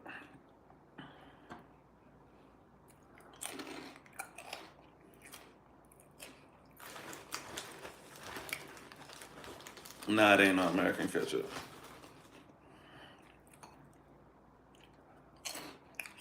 But you know what? See, this is too powerful. The ketchup is now overriding the Cheeto.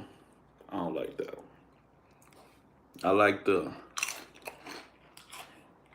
ranch and the hot Cheeto. It was a good blend. Maybe I put too much ketchup. I don't know. It's good. It's just not as good as it was when it was pure ranch.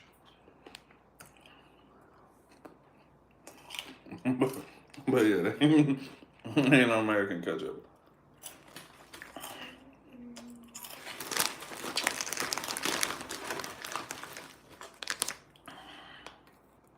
It's good though.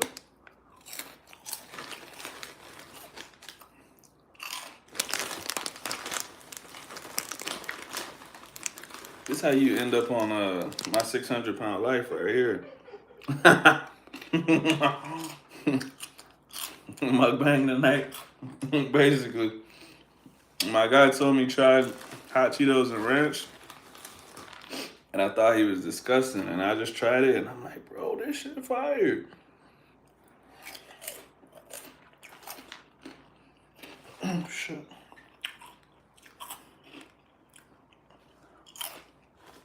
I'm still dipping. I gotta get rid of it, bro. Watching a video about 5K record progression. Why her folks running 14-minute 5Ks in 1850? Because we've been runners forever.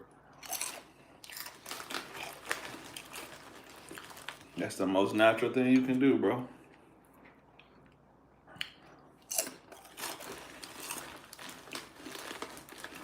You end up with diabetes. You're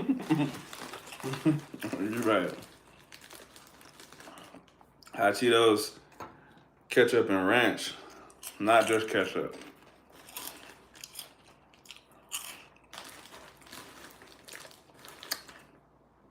Like, hot Cheetos and ranch, bro. It's fire. You gotta try it. Might have just changed my life tonight. I don't know.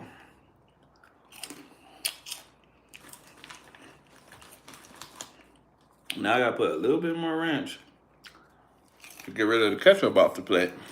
And then I'm gonna be finished for real.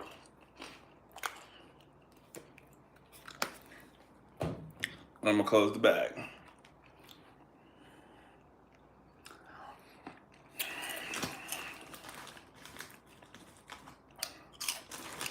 Mike, Phil,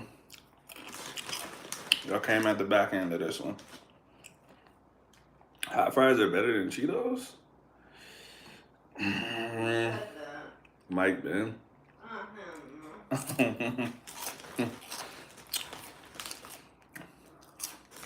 I'm not gonna lie.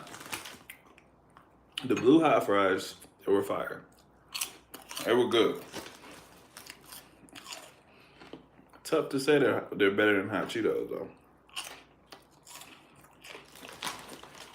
Hot Cheetos kind of just got the game on lock, bro. Not to mention, these are the hot Cheetos with limon. A little bit different.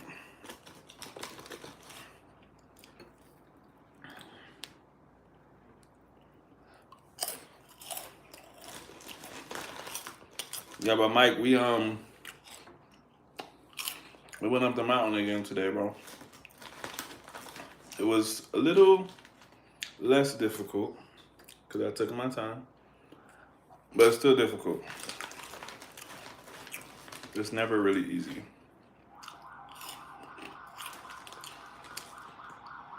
Hey, you could bring me whatever you want, bro. I'll take it. Some bags of hot Cheetos are too spicy for me. I feel that. Like I was saying earlier, it's a spot called Mr. Wings out here. Mr. Wings. They got some spicy wings. That shit was a mistake. That shit was hot, bro. Like crazy hot. Was it easier this time? It was easier in the sense that I had done it multiple times, so I knew what to expect, and he didn't. So technically, I was the fast walker, even though I was walking slow. So I kind of just, took my time. Made it up there when I made it up there. We had some conversations with some people up there. Then we made our way back down. Yeah, he went with me.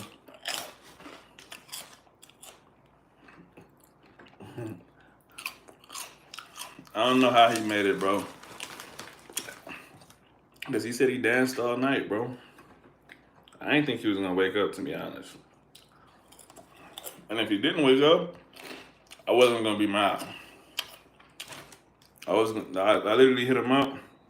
I'm like, yo, drinking my coffee right now. And he was like, cool. I'm eating a little breakfast. And I was like, oh damn, he's really awake.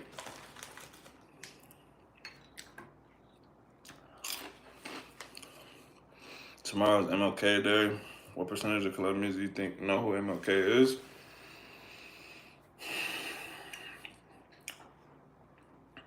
I don't know.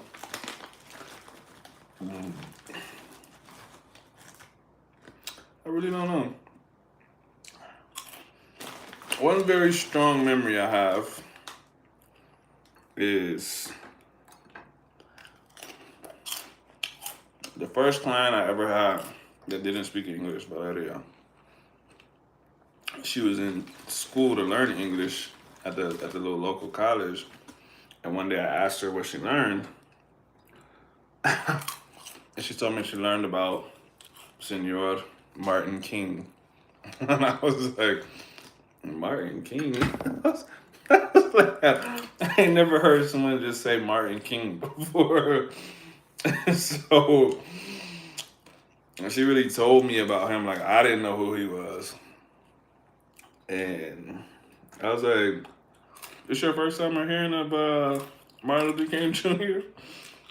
And she was like, yeah, I didn't know, blah, blah, blah. But that was her first time hearing about him. And she was from Oaxaca, Mexico. So, you know, you think everybody's tapped in to American culture, and they're just not. So, civil rights for us was different for other people.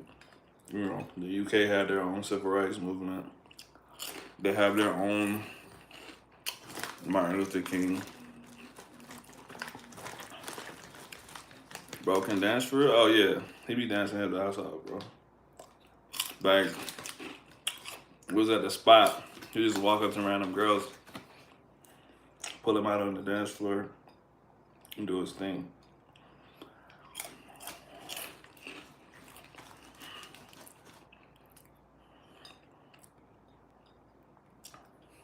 She had a dream after that. I asked folks that I know that immigrated to the States. They don't know what the Boston Tea Party was. They didn't know Benjamin Franklin or George Washington at all. Man, you know what? To be fair, I'll be watching these little TikToks and street interviewers, they'll go up to somebody and just be like, who was the first president of the United States? And people will be like, Abraham Lincoln, right? And I just be like, bro, what the fuck school did y'all go to, bro? So it's hard for me to think anything about immigrants not knowing American history when a lot of Americans don't know American history, bro. Like, straight up.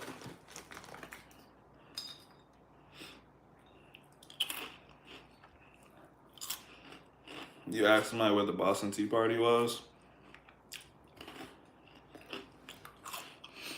I guarantee you, like, probably like 7 out of 10 Americans couldn't tell you shit about the Boston Tea Party.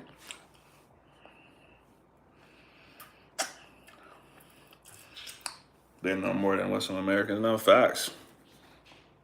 Because sometimes they have to know for like the citizenship test. But yeah, man, I be watching like street interviews. They'll be like, I'll give you $20 if you could tell me blank. And it's the most basic shit ever, and the people can't answer it. So,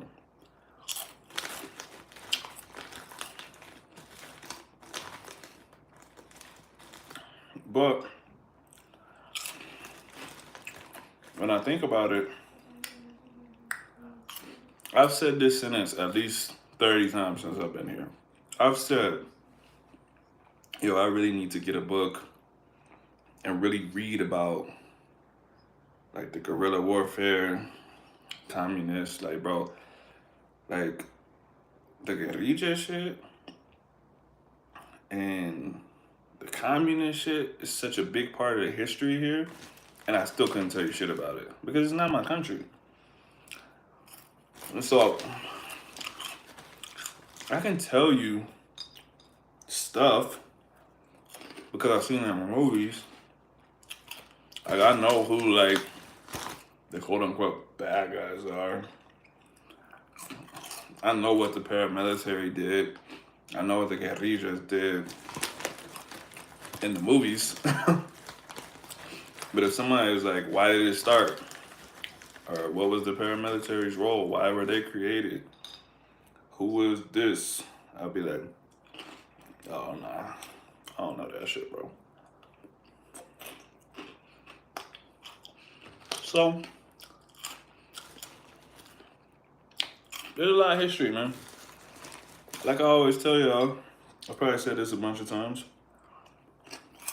That book, War Against All Puerto Ricans, one of the craziest books I've ever read in my life.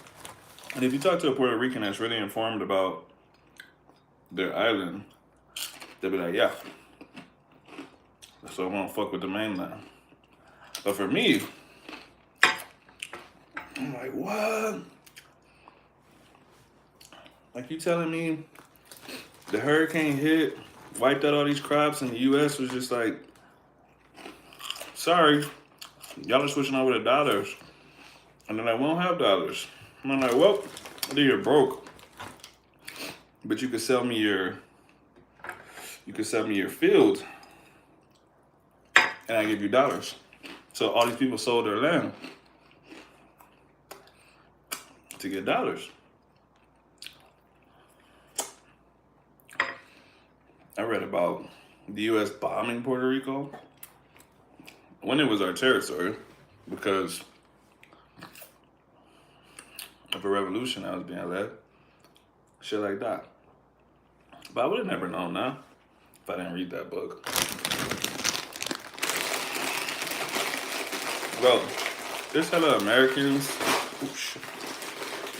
There's hella Americans that don't even know that Puerto Rico is part of the United States. They don't know that Puerto Ricans are citizens. That shit happens all the time. Some rental car company will just be like, I'm gonna need to see your passport since you're not from the States. And they'll just be like, nah, bro, like I'm a citizen. I have a driver's license. And they're like, nope, I gotta see your passport since you're not from here. And they'll call the police and shit, bro. Because we're just like so ill-informed about shit like that.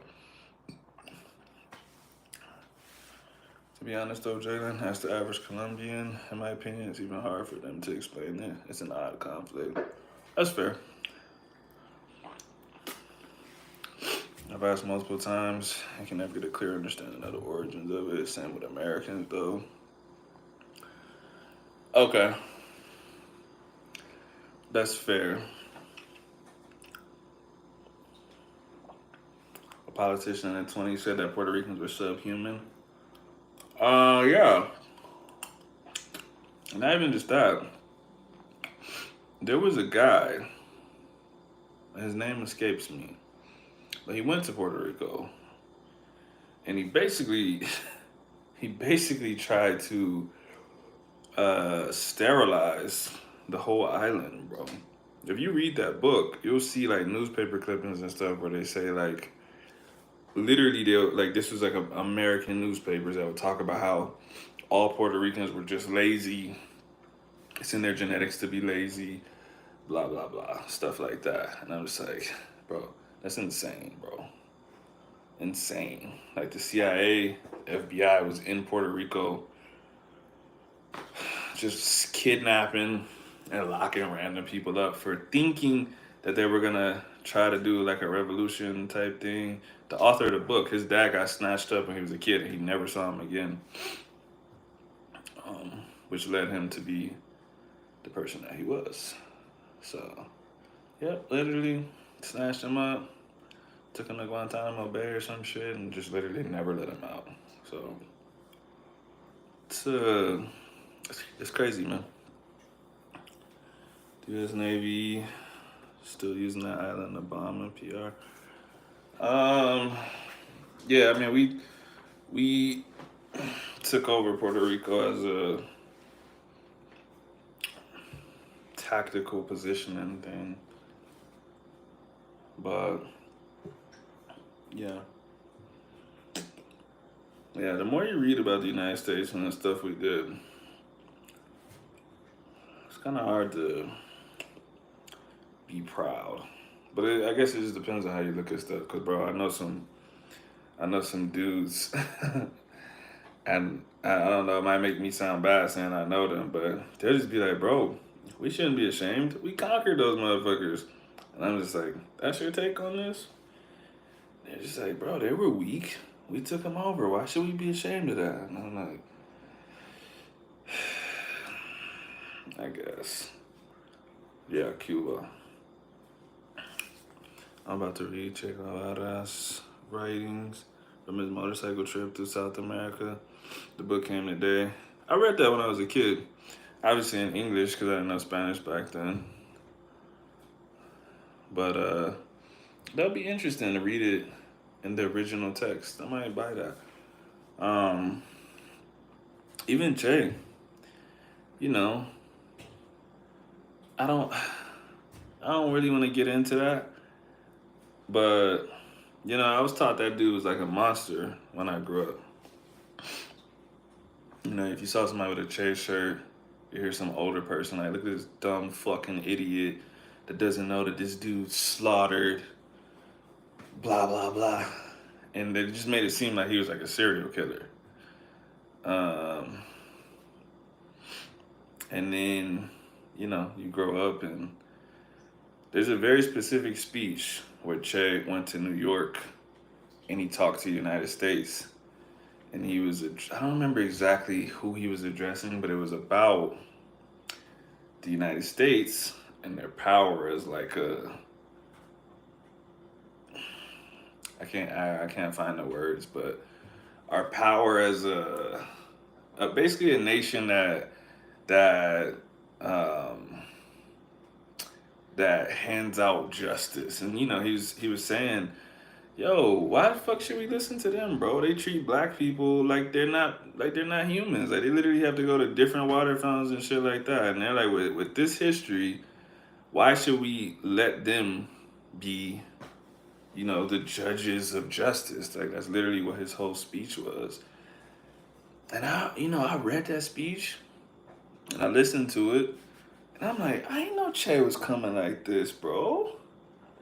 Like for real, I didn't know that. Cause like the whole reason I listened to it, this was years back. Someone on Twitter posted something about Che, and they were like blah blah blah. Somebody else said, I can't believe you're posting this dude when he was mad racist. He was from Argentina. That person came back and was like, he grew up racist because he grew up in Argentina. They're like, clearly you've never read anything about him, you've never listened to his speeches because he addresses that all the time and talks about how the propaganda of your country will fuck your mind up because you don't know any better. And then I found out that he was really in Africa, bro, like straight up in Africa, helping the people of those countries come up with a way to rise against and blah, blah, blah. So I ain't saying anyone's right or wrong. I'm just saying a lot of the history that we're taught is obviously through a certain lens. And if you don't read it yourself, and you just listen to what other people say, you will definitely get the wrong story. People don't want to hear it, but some things that says Cesar Chavez said made sense too. Economically, I can't speak on it, but some of his perspectives made a lot of sense, especially about America. Che was all over Africa, made multiple trips. One could argue that it was politically strategic to spread communism, but either way, he was out there helping as much as he could. Facts. Che did a lot for Africa. Facts. The other thing too, one of the things that opened my eyes was actually Will. One day, I think I might have told you this before, Mike. I might have talked about it on here or something, but one day, Will asked me something to the effect of, like, yo, are the Cubans that you meet in the States like white? He said, I've never seen a white Cuban before. And I'm like, yes? Like, bro, like, almost every Cuban in the States is white. And, you know, because he was a weightlifter, so he used to go to Cuba to train. And he's like, bro, everyone there is black. Like, the places that I went, like, they're, like, blacker than you, bro. Like, everybody. And then I read something that was talking about how Che was, I mean, he was basically fucking white people up there, which is why they all fled to Florida, because they were like the ruling class, and he was like, y'all gotta go, and he was killing them. You know, which, like I said, I'm not saying that killing is justified. Some people might say it's might. Some people might say it is justified, but I'm not here to talk about that. But like I said, I didn't know at the time that white Cubans were the ones that fled. But once he said that, once I started thinking about it, once I started reading more stuff, I'm like, well, that makes sense, bro. Why every fucking Cuban I meet in the United States is white. But like I see like Celia Cruz and all these Cuban athletes and stuff, and I'm like, how come I never met no real black Cubans, bro? It's always like the escaped athletes from Cuba that are like my color or darker. But I'm like, hmm.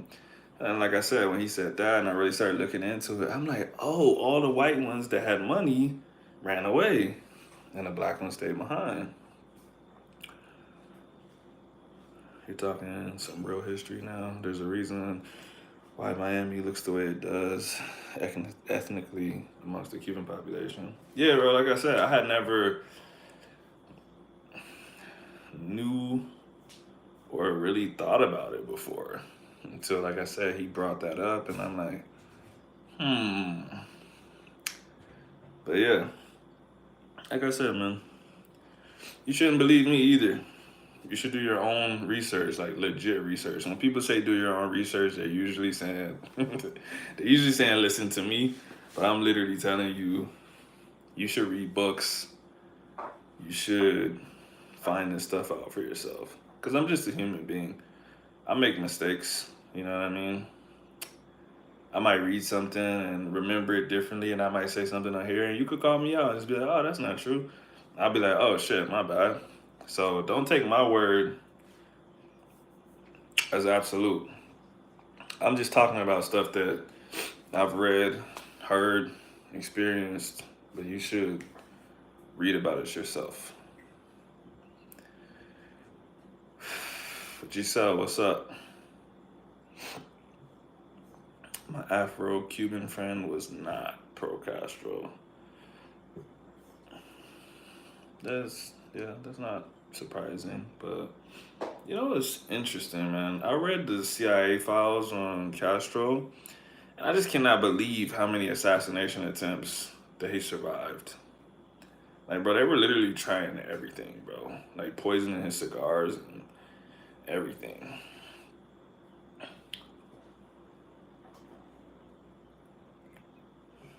If you go to Atlanta, go to the museum, you'll see a lot of Che. If I ever go, I will. I'll definitely check that out.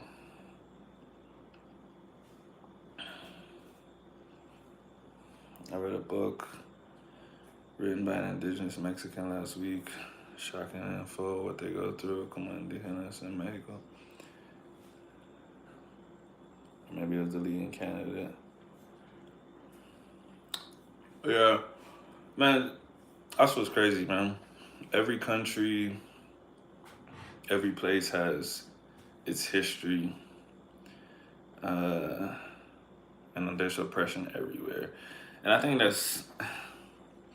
I like reading and I like learning more, but what I don't like is like getting consumed by it. Like we talked about this before with politics. I'm just not about to read every country's history and how they got fucked over by the people that were in power there. Because it's too much. It's too much. Obviously, like I said, I'm in Colombia right now. I would like to read about some Colombian things just so I'm informed. I read The War Against All Puerto Ricans because I bought that book in Puerto Rico. I was in Puerto Rico, and I'm like, of course I want to know what happened in Puerto Rico. I was last year, or yeah, last year, 2023. My He wasn't really my boss, but he was the guy that was over me. He learned Russian, and we were talking about language, and he was like, "Yeah, like to learn a language, you got to really be up in the culture." And I was like, "Yeah, that's probably why I would never learn Russian." And he started talking about all of this shit about Russia and how people think Russia is all one thing, but there's actually multiple races in Russia. And he's like, because people don't know, uh, fucking, I can't even remember. He's like, St. Petersburg is this because of this, and there was actually a war going on with this, and he's like, yeah, people think Russia's just like one big place, and they all think the same, but there's this and this going on. And I was like, yeah, no disrespect, bro. I don't care. Like, I don't want to know about Russia's history. I'm not gonna avoid it, but I was like, this is not interesting to me, bro. I'm never gonna go to Russia unless somebody literally forces me on a plane. I'm never gonna go to Russia. I don't really rock with their culture like that. They don't got no music I listen to. The coolest thing from Russia to me is like the athletes. So looking at their documentaries or some shit is cool. But I don't want to do a deep dive into Russian history. I don't want to do a deep dive into fucking Thai history, bro. There's too much, bro. Everybody got fucked over in the world, and I start to understand why sometimes people say negative things, not necessarily towards black people, but they're kind of just like, bro, y'all not the only tragedy. You know what I'm saying? Like, obviously for me, you know, the transatlantic slave trade is huge because it affects my entire history, my life story, everything. But if I try to put that on someone else and be like, hey, you need to be well informed on this, and this is the biggest tragedy in the world of all time, I can say that. And I probably do think that. But they're just going to be like, bro, this shit has nothing to do with me. Like, we got our own history here where we got our own biggest tragedy that ever happened, bro. You know what I'm saying? So, not not to offend anyone, I'm not gonna read a book about what's going on in Mongolia right now. Yeah, no, I feel the same way, bro. That's what I'm saying. Like, it's literally just too much. There's too much in the world, bro. I got respect for like those world historian people that just literally just dive into everything. I'm not doing that, bro. I don't like reading the news from too many different countries. I like it needs to affect me in some way, kinda, or it needs to be super interesting, some shit I never heard about. Um, you know, like there's a bunch of shit going on in Ecuador right now. Someone I know is from there. He's here. He lives here, but it's his home country. He was just there. The president declared the state of emergency. The cartel started killing all those people, the hostages, blah blah blah. That's interesting to me. That shit's not that far away. You know what I'm saying? Colombia saying they're sending forces to go help. That's interesting to me. That could affect my life. And I'm not saying other people's lives aren't important, and if it's not affecting me, it's not important at all. But like I said, it's too much shit in the world, bro. I can't spread myself thin just reading tragedies all day, bro. Like, listen to Russian rap. I've heard Russian rap before, actually. My producer a long time ago was Russian, so he used to send me that shit all the time. He told me a story about hanging a dog with a sign calling it a traitor because he used to cross over to the U.S. base. What the fuck? The Russian AK. I cringe when black folks try to educate other people about our history. They don't be caring. Yeah, they really don't, bro. And I don't blame them, like, for real. Yeah, just don't mistreat me. Yeah, but like you, okay, so like I said, the problem with being American is sometimes you're really self-centered. So even like these Dominican debates and all these other debates, these super race based debates, it has to do with us and our history in the United States. But these people outside of it, they don't give a fuck about that shit, bro. I watched this TikTok of this Samoan dude replying to someone. They were like, "Are Samoans black? If Samoans are black, then blah blah blah. Why aren't you blah blah blah?" And he was just like, "Yo, Americans think race is the only thing that exists." He was just like, "Yo, in Samoa, we had all these people from all these different places come here," and he was like, "We just don't see the world as race. Like we don't see it through a lens of race. We see it through a lens of ethnicity. What's most important is that I'm Samoan." He's like, "Yeah, there's black Samoans, there's lighter Samoans because we're a mix of a whole bunch of different people, but that's not important to us. So you're trying to make it more important to me than it is, and we don't like talking to y'all for that reason." And I've said this before in here. To us, race is important because we had a whole fucking slave trade, and that affects us to this day. So you can't just be like, "I don't care about race." Well, yeah, if you're in America, you probably should, bro. But for some other people, bro, they didn't go through the same shit, bro. They don't have the same history. You can't force it to be important for them. You can, they can educate themselves on it, but motherfucker trying to force a Samoan dude to say he's black. He's just like, bro, I guess if you want me to say it, sure. Like my skin's dark, but like we don't care about that shit, bro. Like we're Samoan. So same kind of shit with Dominicans. People get mad when Dominicans say they aren't black. I like I said, in America, we use black a certain way. This is the funniest shit about it. We use black in a certain way. When we say black, we be talking about African Americans that grew up in United States black culture. Yes, there are black people in Africa, in Europe, wherever.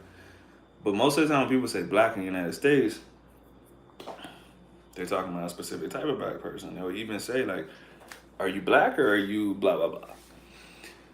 But if a Dominican tries to let you know, like, "Oh yeah, yeah, no, I'm not black, I'm Dominican," they be getting all hurt about it. But they're just like, "Oh no, I'm just saying like we have two totally different cultures." Like they're not saying their skin's not black, motherfucker. They can look in the mirror, they know they're black, bro.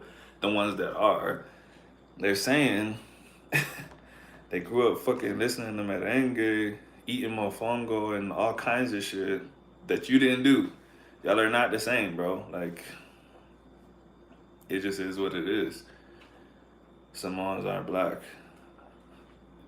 Yeah, culturally, definitely not. Some of them, there are like that dude in the video. He said his dad was from Nigeria or some shit like that. So his skin was definitely darker. But like I said, he was like, no one here cares about that, bro. There's nothing like they don't be doing no interviews and saying I'm black or whatever. Like a lot of Americans don't even know like how American that is to check a box and say I'm black or I'm white. And the fact that you get to choose. Like, bro, you know how many times I put I'm white on job interviews, bro? They probably be like, "Yo, who is this guy?" But anytime I have the option to select the box, I'll be putting mad random shit because I'm like, y'all not about to give me no job because I'm black. So either this gonna get my application thrown in the trash or it does absolutely nothing. So either way, I'm not checking black on the box. Some Caribbeans are for sure black. Yeah, it's black people everywhere, bro. Like that's what I'm saying. But like I said, there's a certain connotation to it in the United States. Like black people in the United States be acting like some dude like the color of Akon is in like telling people he's not black. and he's actually white. Like, bro, no, that shit's not happening, bro. If they're saying they're not black, they're talking about something culturally.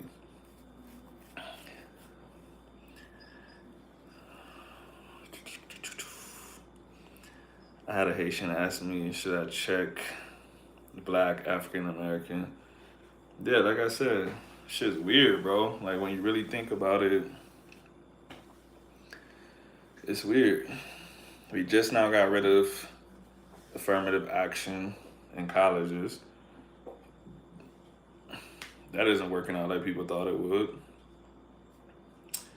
I don't really have an opinion about the decision either way, but the fact that it existed, the fact that it lasted so long, the fact that it's not working out and they took it away, I think it says a lot about race relations in America.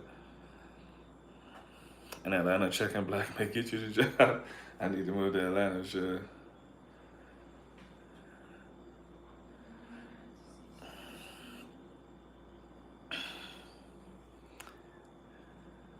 I hate when I hear Hispanics say I'm Spanish. Do you say you're English just because you speak English? No. So, but that is, I don't know what I'm trying to say. That's what I'm talking about when I say in America, we have certain words.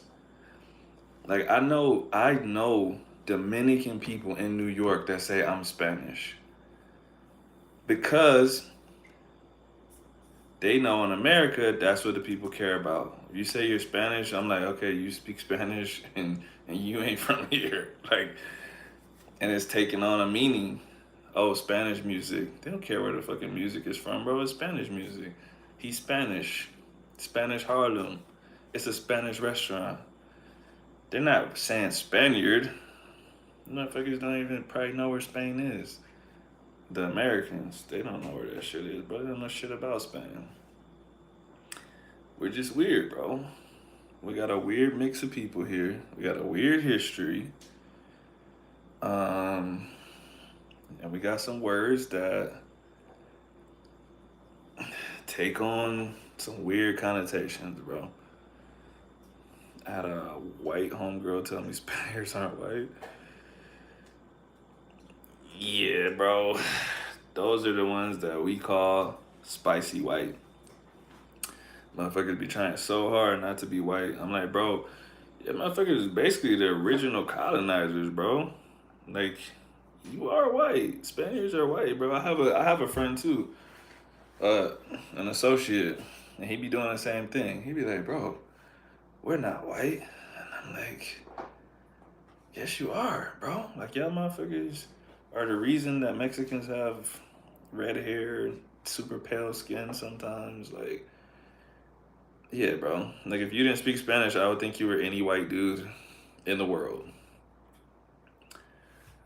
But, like you said, here, or not here, in the United States, it's a weird little situation. Italians be saying they aren't white. I'm like, bro, what? What is white then? Like, what do y'all think white is?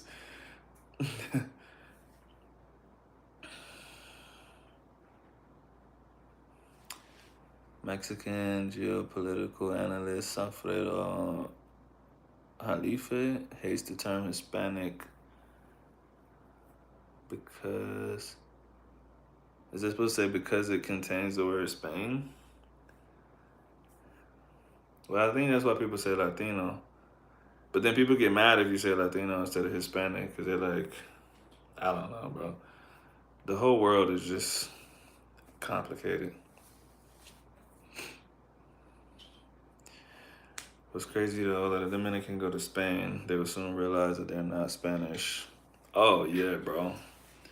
They don't even be knowing. They don't even be knowing, bro. They got so many slurs for people from Latin America up there. Are Turkish people white? Bro, honestly, a lot of people are white to me. A lot of people are white to me. I'm white too. Yeah, she be getting mad. I'd be like, bro, you basically white. basically. What? But That's crazy. nah, she's not white. But Now I'm not white in front of the camera. the fighter, Habib, is he white or not?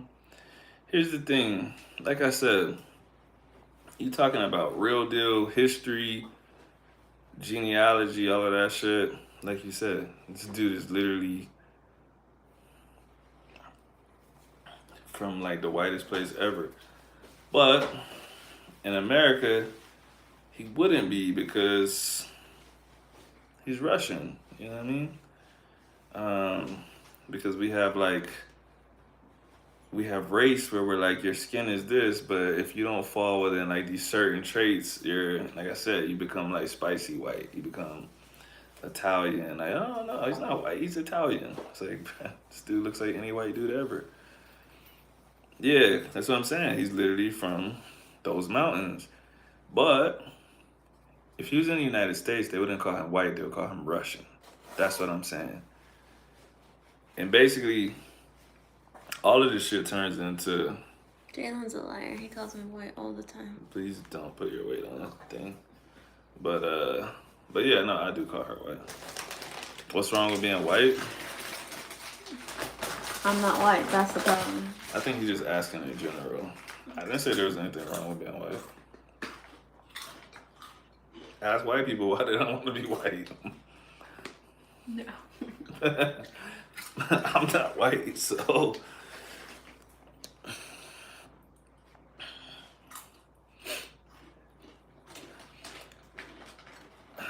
I call folks like him transitional people, Northern Kenyans and Somalis are another group of transition people. I feel that. But I would even say, like, the fact that we have to do this, the fact that we have to call them transition people and shit like that, I feel like that's uniquely American, because no one else in the world would fucking care. Like, literally. And yeah, they be really wanting to separate themselves from us, like calling us like Jarir and shit like that. Like Somali people can't stand American black people and they hate that anyone would ever group them with us, bro. And it's insane. I mean, I get what they're saying, because like I said, they're different culture completely. And they're like, bro, don't fucking compare me to that. But to address what you said, Colin, and to go with what Mike said. Actually, I'm going to separate myself from Mike a little bit on this one. Nothing wrong with being white. A lot of countries in Europe never colonized other countries. I don't even think it matters. I don't think it matters that they did or didn't colonize someone. It's just that, like, people get so hurt that their ancestors might have done some evil shit. And I don't know. I don't know why they can't just be like, you know what? Like, that sucks. I'm really sorry that my granddad did that. I can't do nothing about it, whatever. I don't be trying to tell people that they should live with white guilt or whatever. Whatever. Like, I'm not telling you to donate all your money to black people or no shit like that. But motherfuckers be acting like nothing happened. Or, like I said, they're just trying to say that they're not white. I'm like, bro, you're white. Who cares? What? Nah. All I did, I didn't say she was white. All I told her was that she's not that brown. That's not true. You tell me what all the time. Look, I just be like, bro, I know some white people that you look like. That's what I'm saying. That's not true. I do not look white. There's nothing about me that looks white. My hair, my eyebrows, my eyes, my skin isn't I was about to say, all darkest, of this stuff is not your skin. But you had to say all I that have stuff. some melanin, okay? When you look at me, you don't look, nobody's like, hey, there's a white girl. No. But this guy be like, hey, little white girl. Look, what I was saying was, no one's going to say that because they could tell that you're Hispanic. But I'll be like, your skin is not actually brown. Yes, it is. Like, really, she could say she's from Albania and people would believe it. She looks like People any... always say I'm racially ambiguous. Yeah, I could literally look like anything. Exactly. That's a step away from white. See? This is why I hate Oxa, you could be Spanish for real. So bruh, that's why she won't take a DNA you test. Definitely look more Spanish. I literally said the same thing. No, I look indigenous. Okay. What about me looks Spanish? Your whole face. No, I look indigenous. Shit, bro. I'm hairy. Indigenous people are hairy. I'm short. Indigenous people are short. My nose is more flat. It's like this. Has a little pudge. It's very indigenous, like. Interesting.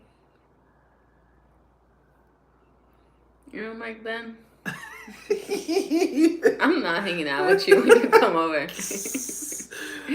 Jalen's not hanging out with you either. I'm making executive decisions today. Oh my god. What did Orlando say? She could pass for a gitana. Alright, I'm done with this conversation. Oh my god. Insane. I'm dead. Do you like that juice? It's okay. It's pretty good. I like fruit punch. It's just hella calories. I can't believe it's 310 for that little ass bottle. Holy shit. That's why I was like, what the fuck? What the fuck they put up in there? Grams Yeah, they literally just dump sugar up in that shit. Yeah, I'm good. That's what I felt like too. I mean, but you drink it after your hike, so that's okay. Still. Jalen, you're probably more than 10% European. Bro, I did my DNA test. I was like He's 30. He's real white. Yeah. He's actually I was white. dead as like 30% European, bro. Which doesn't surprise me at all. Like, I think I told you, my dad's side of the family, mad Creole, bro. Like, if I showed you like a family pic, my grandma actually kind of looked like Axa, bro. My grandma kind of looked like Axa, and everyone besides my dad and his younger sister, like the same skin color as Axa. So, yeah. Now my mom's side of the family black as fuck, but my dad's side is like hella Creole, bro. So, I wasn't surprised. I'm not gonna lie, the percentage, I was like, ooh, damn, I didn't think it was that high, but I wasn't surprised that it was there. Did you take a clot shot or two in a booster or two? I don't know what that means, bro.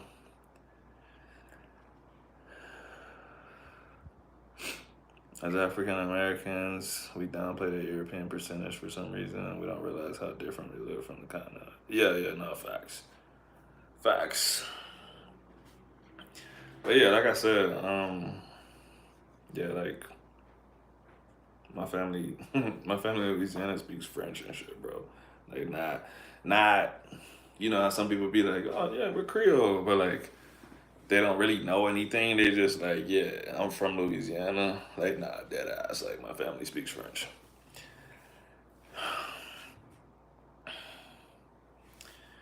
Are you familiar with the meaning of the word Creole? Depends on what you're asking.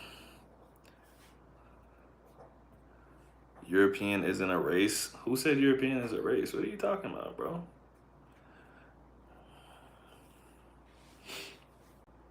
Louisiana is an interesting place. It definitely is. Definitely is. You know, another interesting thing is like the crossover between Cajun and Creole, because people think they're the same thing, but they're not really. But they have so much crossover now because of Louisiana that they've become the same thing. But Cajun has to do with those people that came from what? I don't even know where the fuck they came. Where did Arcadians come from? Like somewhere around Virginia, but they came from like the eastern part of the United States, and they moved down, and they had their own culture and shit. And like I said, over time, kind of blended, so people just say Cajun and Creole with no distinction at all. You did? No, I didn't. I never said European is a race. Europe is not a race, it's a place. So there are people that are from Europe, different countries in Europe. That's not a race.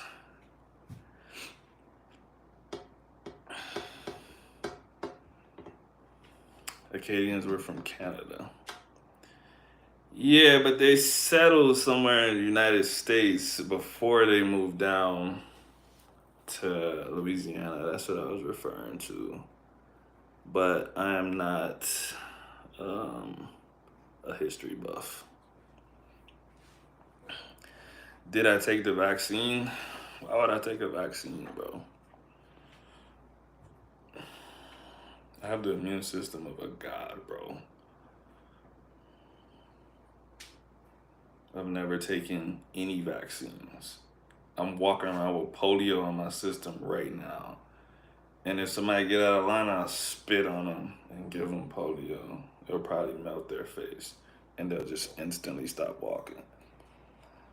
I've been asleep. Seems like I missed a lot. Bro, it's crazy because I was really going to get off and then Mike and somebody else jumped in and I was like, oh shit, like, keep talking. So,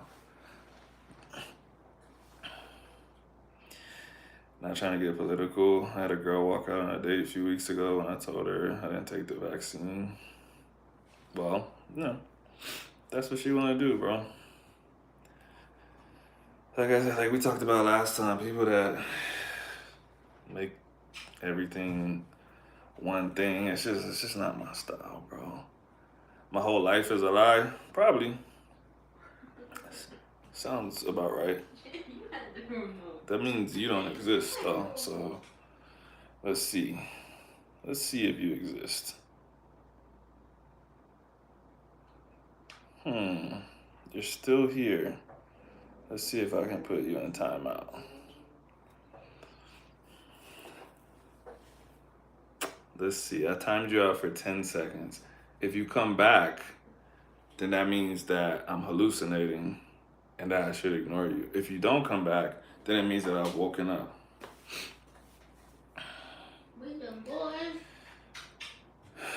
I wouldn't care if she told me she took it. Yeah, that's that's generally how it works though. If you haven't taken it, you probably don't care that much. If you have taken it, you probably care more. I know some people that are like, well, I haven't taken it and I don't want to talk to anyone that's taken it because of blah, blah, blah. But like I said, I don't really hang out with people that are like too one way on anything. So I think that shit's weird. How long is he gonna be down here? I think he's gonna be here till Thursday, bro. From what he told me, I'm pretty sure. I think.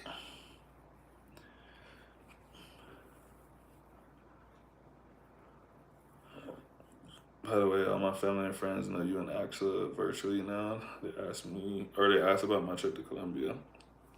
Hey, that's dope. Yeah, man, I can't wait for you to get out here, bro. I don't know exactly what we're gonna do, but like I said, I think you'll just enjoy being out here. Like I said, I'm super chill. I know you're pretty chill. Like last night, if you see the dude up in here, Castro, I sat with him and Hooters for like, what was it, probably like 2 hours, 3 hours. Just talking, bro. Just talking about life and shit. Spanish Blueprints was there. I just like chilling, bro. I just like having good conversation. I don't know if I have time, but Dre asked me to come and do a podcast episode. Yeah, that would be cool, bro. You should definitely do that. Yo, what's up, bro? So how has your conversation with Spanish been going? About 30 days. It's pretty tough. But what kept you motivated at the early stage? I think what kept me motivated might not keep you motivated. I think you have to figure out why you want to learn, And Mike's in here. He can give you his opinion. Mike, if you haven't seen his channel, he's got a great channel about learning Spanish. And I know he basically just started just to start. For me, I started because I was a trainer and I love helping people, and some of my clients couldn't speak English, bro. So I didn't want to like just miss out on a whole section of people because I couldn't talk to them. So that's what kept me going. Just doing it, making connections. Like I just said right before we started talking about this, I love chilling, bro. I love chilling, having conversations, hearing about people's lives, hearing their thoughts. Even if their opinion is really different than mine, I'll just be like, yo, I'm glad you said all of this. I want to hear all of this shit. I like knowing how other people think. You know what I mean? And so I would struggle through conversations, years ago when I was first learning. But you really only have to ask a question to get someone else talking. And then you might not understand everything they're saying, but you're going to take in so much stuff. And that's the kind of stuff that kept me going. Because I'll be like, yo, like, I really couldn't reply to that motherfucker, but I was understanding a lot of what he was saying this time. And so then I'll be like, I need to go talk to somebody else. And I'm going to try to use some of the stuff this dude said and blah, blah, blah. You know what I mean? And so every experience that I had kind of kept me on track. Sometimes it's frustrating, like I said. I mean, even now, like, bro, I never lie. Like, bro, there's sometimes now, bro, I have a conversation. Even this morning, bro, I was so tired on the fucking mountain, bro. Somebody was talking to me, and we were talking about boxing, and I was trying to tell her that my friend was a journalist, and I just could not remember the word for journalist in that moment for nothing, bro. Even though I said it 5 million times, you know what I mean? And I didn't care. I was just like, I'll come back to it. But then I just talked about something else, and then I brought it back up when I came back around. So, I didn't even peep this mic band. Oh yeah, yeah, because he's on a basically his burner account. Yeah, periodista. But in that moment, I just couldn't think of it, bro.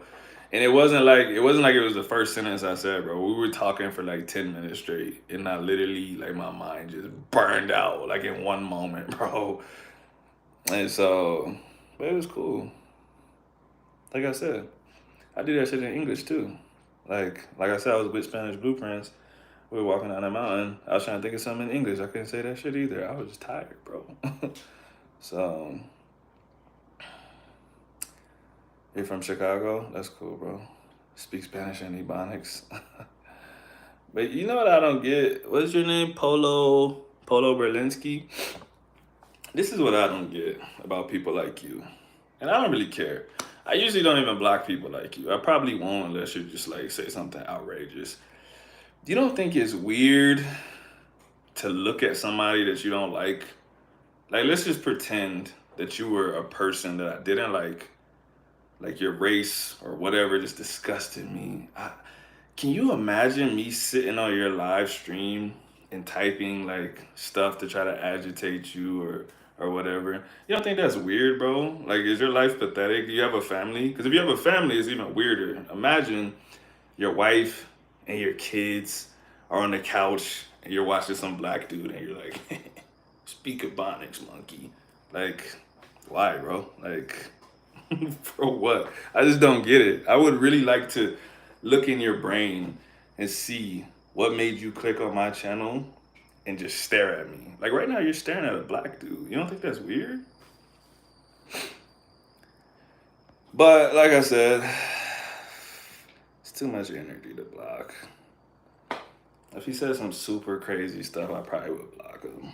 Otherwise, keep watching. Think about whatever you're thinking about.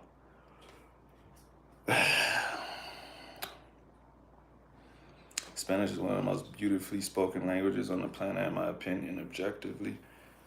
I can I can agree with that. It's tough to really have an opinion on that. Like I feel like somebody that maybe speaks like 9 languages could maybe say something about it. and be more objective, maybe.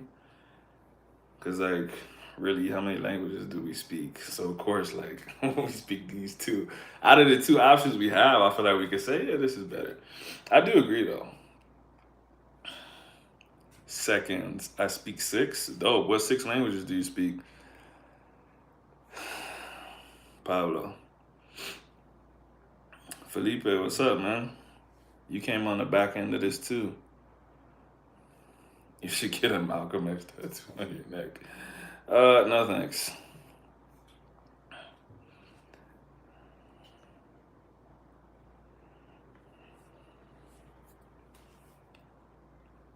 But yeah, what was your name? Shaquille, right? Yeah, Shaquille. Stay on the course, man. Talk when you can. If you got people, like you can always ask me whatever you want to ask. But if you got people that have achieved what you're trying to achieve, I'll get advice from them. Um, and make sure you're headed down the right path. Because a lot of people, they want to do things their own way. And people that have done what they're trying to do will tell them, like, you ain't going to get there this way. But they still want to take that path. And then act disappointed when they don't get there. You're a non-judgmental person, open-minded. My guy. Russian has too many ski sounds for me. I really don't. I don't know much about Russian. I know a little bit just because like weightlifting and boxing. Um, so I would, I'll watch a lot of their videos. I still do. I watch a lot of their videos. And of course you just learn stuff from there. Like I remember I had a client from Russia and she would tell me how they did their nicknames. And her son was named Dmitri, but she called him Mishka. And I'm like, how does that make sense? Because, if you were American or something, you usually take like the first syllable, but they don't do it like that. They take like the second syllable or something and put scar, car, scar, whatever. So just very different, which is fine. It's cool. It's really tough creating like a template to start. I've been more confident saying a sentence starters and phrases I do know, but still inspiring seeing you guys for real, for real. Respect. Like I said, man, just try to be consistent, man. Try to have conversations when you can. And I mean, I don't know, you could follow me on different social medias. I mean, it's kind of hard to contact someone on YouTube, but if you like follow my Instagram or whatever, you could message me whatever you got going on, and I could tell you if I think it's gonna be good for you or whatever. My my grandmother has a life-size George Floyd tattoo on her back for protection. Okay. Question: if you hear random languages, can you identify them? With my job, I can name a lot now. I think it would be easy for me to say that I can, and I think that doesn't mean anything until I actually have to do it. Because I remember I watched a video of some polyglot that she did that. She had like a blindfold on, and people would speak, and she would be like, just I don't know, Swahili. She'd be like, "Oh, that's Cantonese," and I was just like, "How's she doing that, bro?" But you know, I can identify spoken French, Italian, Portuguese, Ukrainian, Russian, Mandarin, Vietnamese, Thai. Oh yeah, no, I definitely can't do all that, bro. Not even close. What did I miss? Is he still pretending that he was in the army? I mean, you could literally Google my name. Or my dad. My dad is still in the military. He's one of the highest ranking members in the military, so that'll be a weird thing to lie about. I just have students from all of those places. Yeah, that makes sense. Definitely exposure. Um, will help in that. But yeah, I don't have exposure to those languages. So I mean, half of those shits I couldn't tell you anything about them, bro. As you learn more languages, you can low key pick up what the conversations are, even if you didn't actually know the language. Yeah, that makes sense because a lot of the languages are related. Who's your dad? If you Google Colonel Shabazz, Shabazz, you'll see him. He's like a fucking social media star and shit because of his background and shit like that. So if you Google your name, a lot comes up. You know what? I probably haven't Googled my name in like 8 years, bro. So, but yeah, my dad is like always on TV and shit like that. So he's got a documentary coming out and shit too. So, um, the Fort Hood shooter. I think I might have told y'all before. Like, we knew the Fort Hood shooter, so he had to do an interview about that because people were accusing him of crazy shit. And so yeah, there's a lot of stuff. Track, Spanish, Army, YouTube, wedding photos.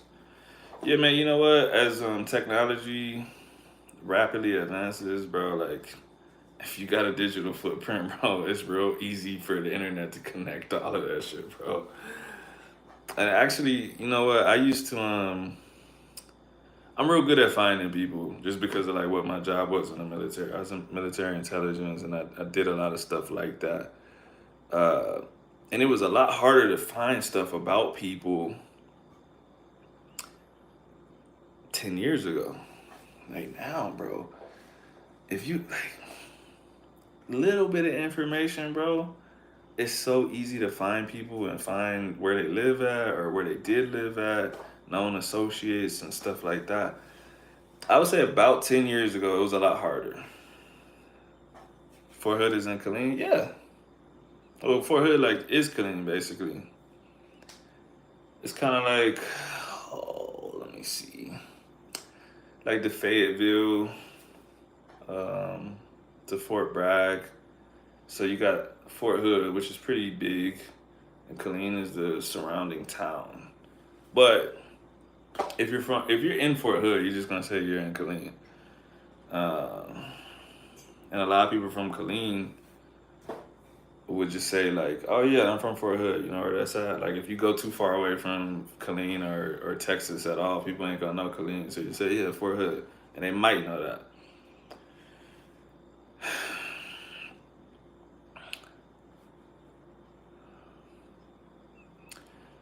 Obviously a shooting, but what happened? It's complicated. But basically this guy didn't want to go to war because he was Muslim and he shot a bunch of people, bro. And he said because of his religion, he couldn't go to war and fight against blah blah blah. And so he thought it was better to kill a bunch of people at Fort Hood. I still remember that day, bro, because I was pretty young. I mean, I was in high school, but that's young. And both my parents were on the base at the time, and they locked down the base. And when they do the lockdowns, like there's no reception, so you can't make calls going in or out. And so all I knew was that somebody had just like lit up the base, bro. And like you knew it was bad because, like I said, it was locked down. It's an army base, bro. Like, and so they said it was a shooting. My parents didn't get home till nighttime, bro, because they had to make sure everything was cool. And so I was like, damn, bro, nothing happened to my parents. That shit was crazy. But Colleen is a bit of a, I would say like, I don't know, bro. Like I'm not really like a cursed type of person. But if there was a cursed town, bro, Colleen is a cursed town. Until Sandy Hook and all of those like real big shootings, the biggest massacre was in Killeen. And it wasn't the Fort Hood shooting. It was the Luby's massacre. That shit happened when I was real young.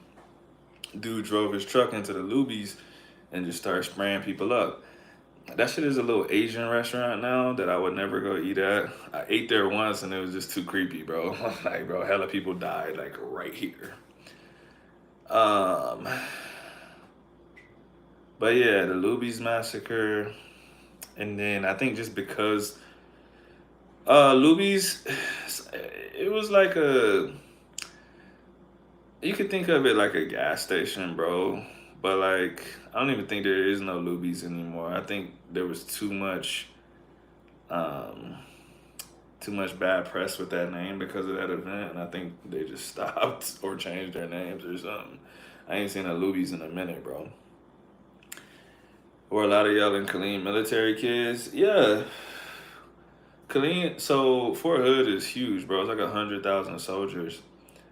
Um, and so yeah, it would be impossible to not know someone that was in the military or a military kid if you were in Killeen. But yeah, that was a bit of a culture shock when I left there. Like in Washington, no one cares if you're in the military, but in Texas, specifically Killeen, people would thank you for your service and there's military discounts and all kinds of stuff, bro. Washington, you might as well not tell people you're in the military, bro. They might be mad at you.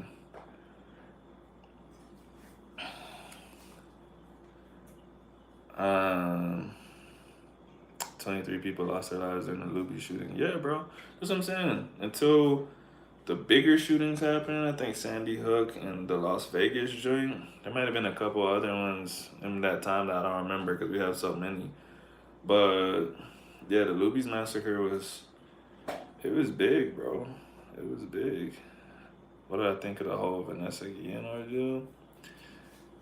I don't know what you're asking me. I don't know. I don't know what I can say about it. It's not, bro.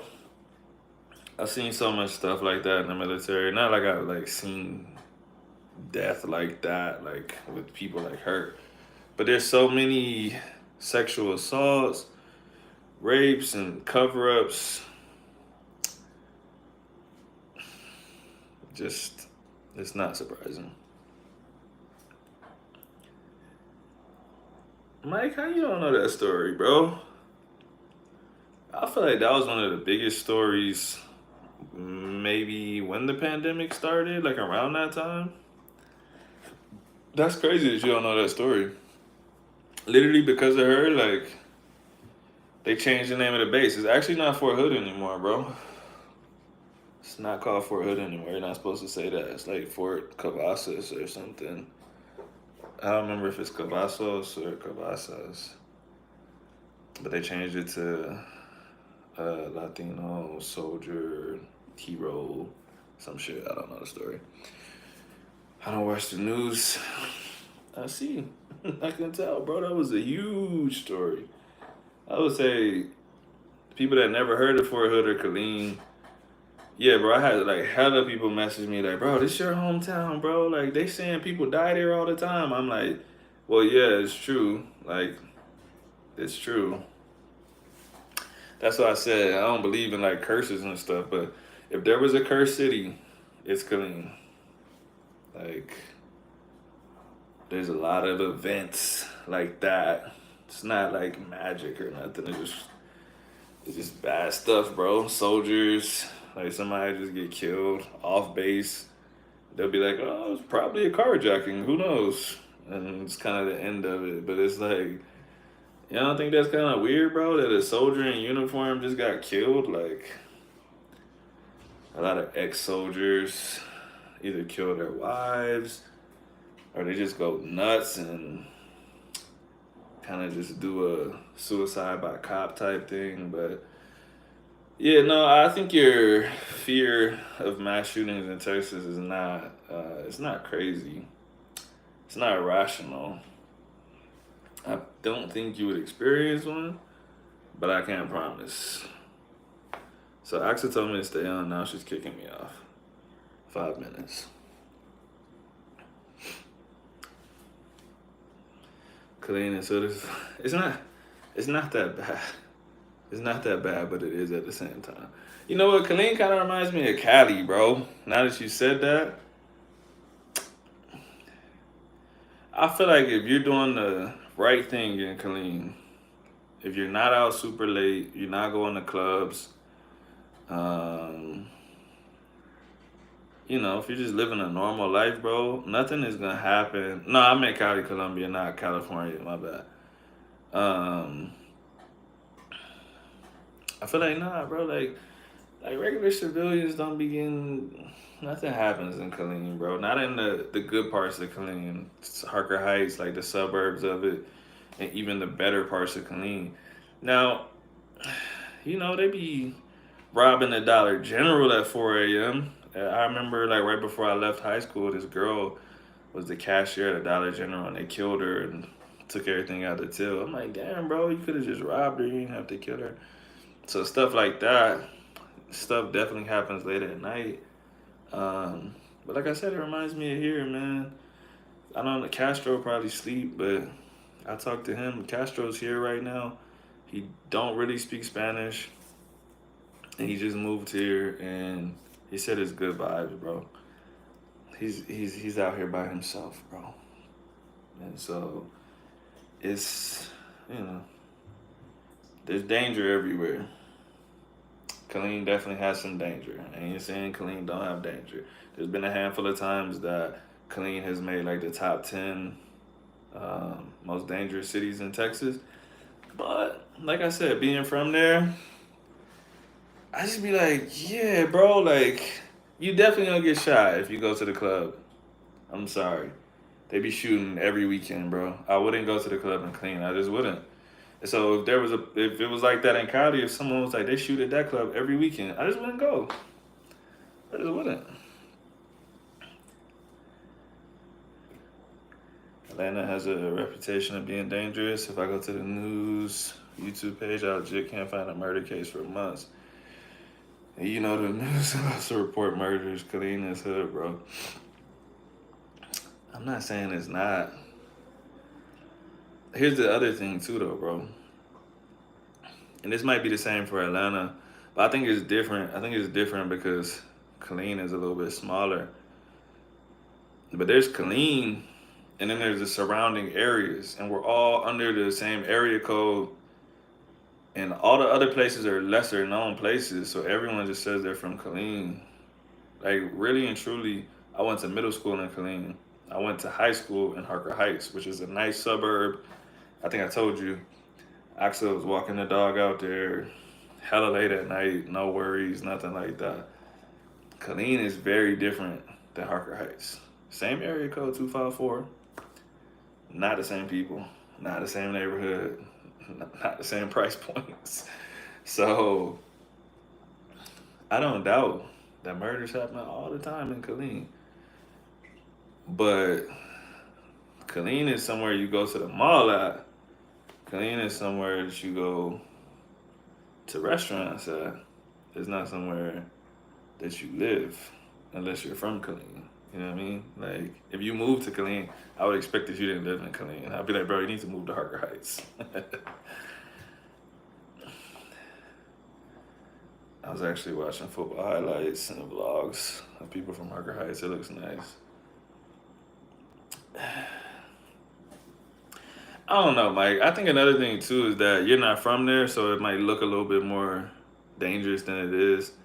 I remember this dude. I remember this dude when I was in high school. He made a video. He was from Cali or some shit, and he was at like broad day, walking down the street. He was like, "Bro, I'm in Killeen right now. I'm literally walking all through the streets." He was like, "Nobody G-checked me." He was like, nobody said nothing to me. He's like, I got on different colors. I got on blah blah. He's like, and they claiming this is the hood. And like all the people in the comments, of course, they were like, all right, stay out there, see what happens. But I'm like, it's not like that, bro. It's not like Cali. It's not like, oh, you drove to the wrong street, they're gonna shoot you. It's not like that at all, bro. You would have to be into something. If you're just walking down the street, nothing's gonna happen to you, bro. It's not a place where like random armed robberies in broad day are happening and like mad gang activity. It's not, bro. In fact, Mike, text me when I get off of here in like 1 or 2 minutes. Cause I need to send you something about Vanessa, and then I need to tell you. Uh, so the Colleen anthem. There was a Colleen anthem that came out, and you know these dudes are rapping with AKs and stuff, and they're like, "It's the hood. It ain't all about the military base." Bro, the comments was just flaming them. Like, bro, y'all want this place to be like dangerous so bad, and you know those dudes, they probably were active, bro. I knew a couple. I knew one dude in the video. I didn't know a couple. Let me not lie. I knew one dude in the video. I used to hoop with him. He seemed like a bad dude to me. I don't know. His life could have changed. Some of the other dudes, they look like they might be active. But I think if people can comment on your video and say y'all need to cut it out, it ain't that bad. You know what I mean? Nobody's gonna comment on no video in Third Ward, Calliope, in New Orleans and be like, man, this place is not that bad. It's not gonna happen because it is that bad. So, you know what I'm saying? All right, my 5 minutes is up. Salute. Mike, text me so I can send you this stuff. But appreciate y'all. I will see y'all another time.